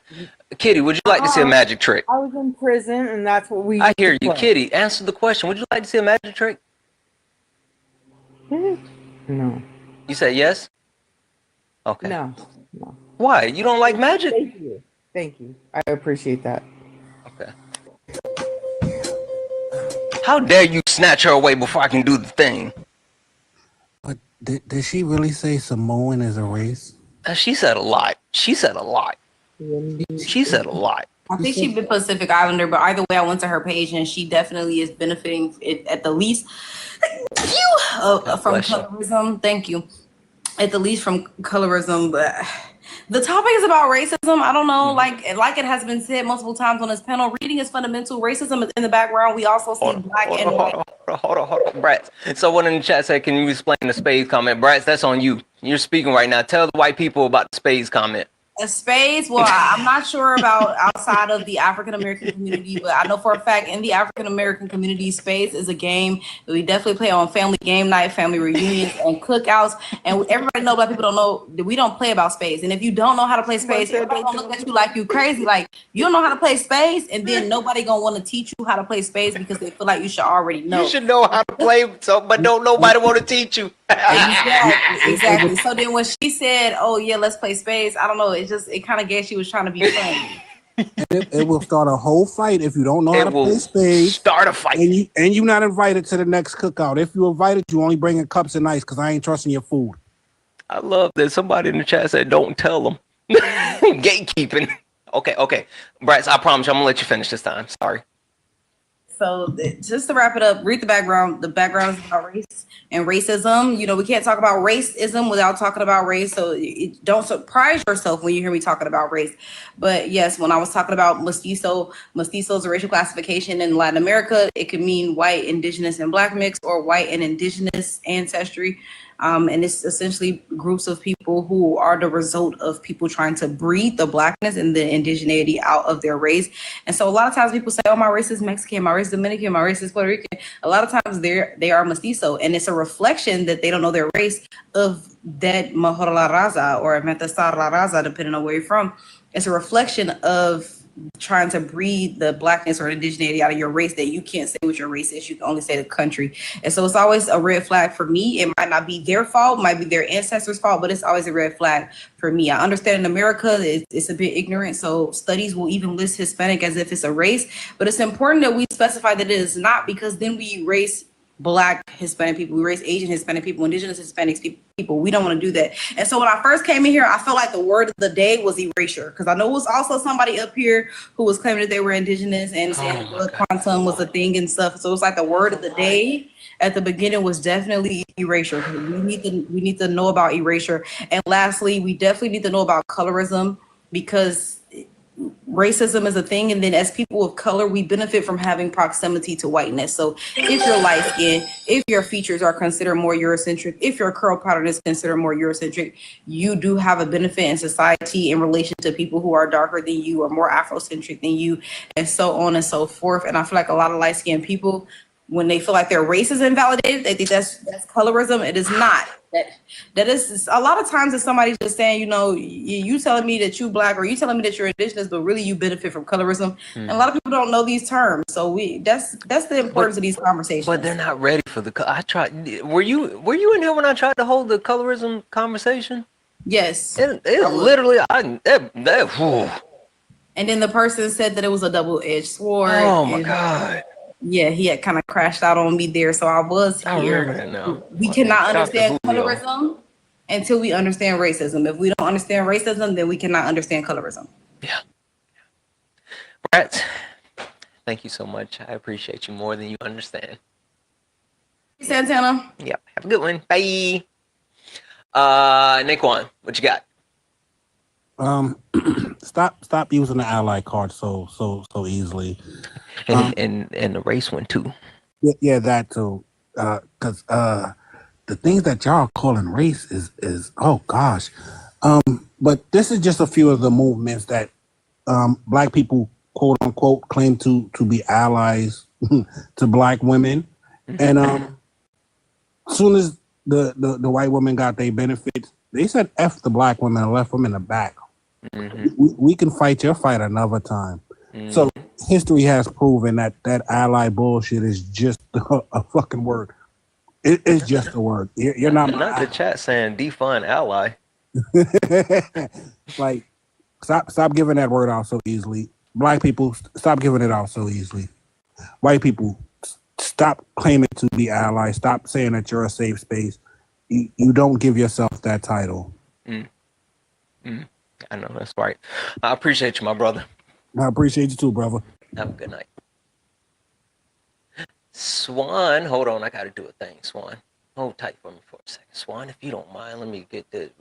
Just do this right there, and I'm gonna go boom. There we go.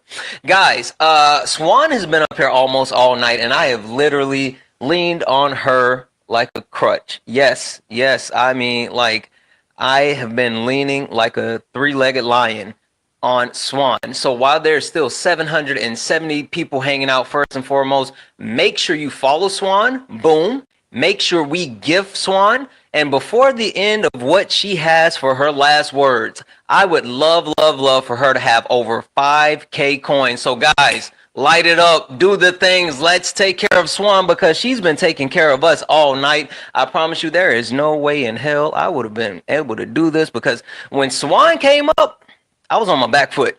They had my head spinning. Like the way that these people were just throwing out misinformation. If it wasn't for Swan, I would have crashed out and shut this whole live down. So guys, make sure we take care of Swan. Let's get her coins over 5K before she finishes her final words. Swan, floor is yours. Thank you so much. I appreciate it. I do want to let everybody know my coins are going to the Congo. That's what I do with my platform. But I do want to say this. I think that I think one thing that is really important when we have these discussions on TikTok is that we maybe share resources of things that we can look at and read or watch that are like factually correct, that I think would help to seal in these conversations, because there is a lot of information, right, that's getting put out there in a short amount of time. And I would just encourage everyone to do their research on these things outside of just coming here so we can have a more equitable dialogue. And I also think, Santana, I think that, correct me if I'm wrong, but it does seem like maybe you want the conversation to go in another way. But I think that it's perfect. The reason why I say I think that this has been perfect is because it opens the door to the fact that these conversations are long overdue, and you're taking initiative to facilitate that. It's going to be bumpy. It doesn't matter when we do it. It doesn't matter where we do it. These conversations are going to be difficult. They're going to be hard. You're going to find that some people will refute all information, and that's on them. They got to stay where they're at. But I do think that this is good because I'm seeing a lot of people from different sides on TikTok and different places come together and have this conversation, you know? So I think that it's good. I think that the bumps are, you know, we'll learn from it. I'll say, I legitimately always have like a thing in the background. That's why I put the stuff on the background. I try to guide it. And sometimes I get fussed at because like my ADHD will kick in and we will go all the way to Mars when we're supposed to be going to the grocery store. But when it happens and it's like necessary and it's important and it's not, forced, like those are the best times to have those conversations. So thank you for having me. Yeah, thank you for coming on. Hey, listen, you can't leave yet. You got to do the thing with me. All right. All right, guys, we're getting ready to get out of here. Last but not least, guys, one more time, there's still 741 people hanging out. if you look up at the top and it says follow, that means you're not following me. This is the main account now. Make sure you hit that follow button, and also go in and hit the reminder. If you don't hit the reminder, then you won't know when I go live. I've been doing random like sparring in the middle of the afternoon. I've been debating just for no reason. So if you want to catch that, make sure you hit that. Go back in when you like go for your heart me. There's like a little thing that you hit that hit set, and it'll let you know when I go live. We do late nights. We have late nights again tomorrow, one more night. We are fleshing out this topic. We're going to do more, and then we're going to continue to build for the next couple of weeks. We're like, this is a whole thing. We are going down the entire intersectionality highway. We will figure it all out. Kind of. But make sure that you are here tomorrow, 11 p.m. Eastern, 8 p.m. Pacific, for another edition of Late Nights with Santana. Make sure you guys are following Swan. If you guys want to throw her any last minute gifts, make sure we take care of Swan. We're going to go ahead and get out of here. Swan, you know what to do at the end of live, right? Because you've been here at the end of live, right? What do I do? Yeah, you better catch up. You better keep up. If you don't know how to keep up, you better catch up. Listen, don't let me catch you half stepping. Guys, thank you for all the taps, the likes, the shares. Thank you for all the gifts. Thank you for the donations. Thank you for being here. Thank you all for being amazing. I love you all. Thank you guys. And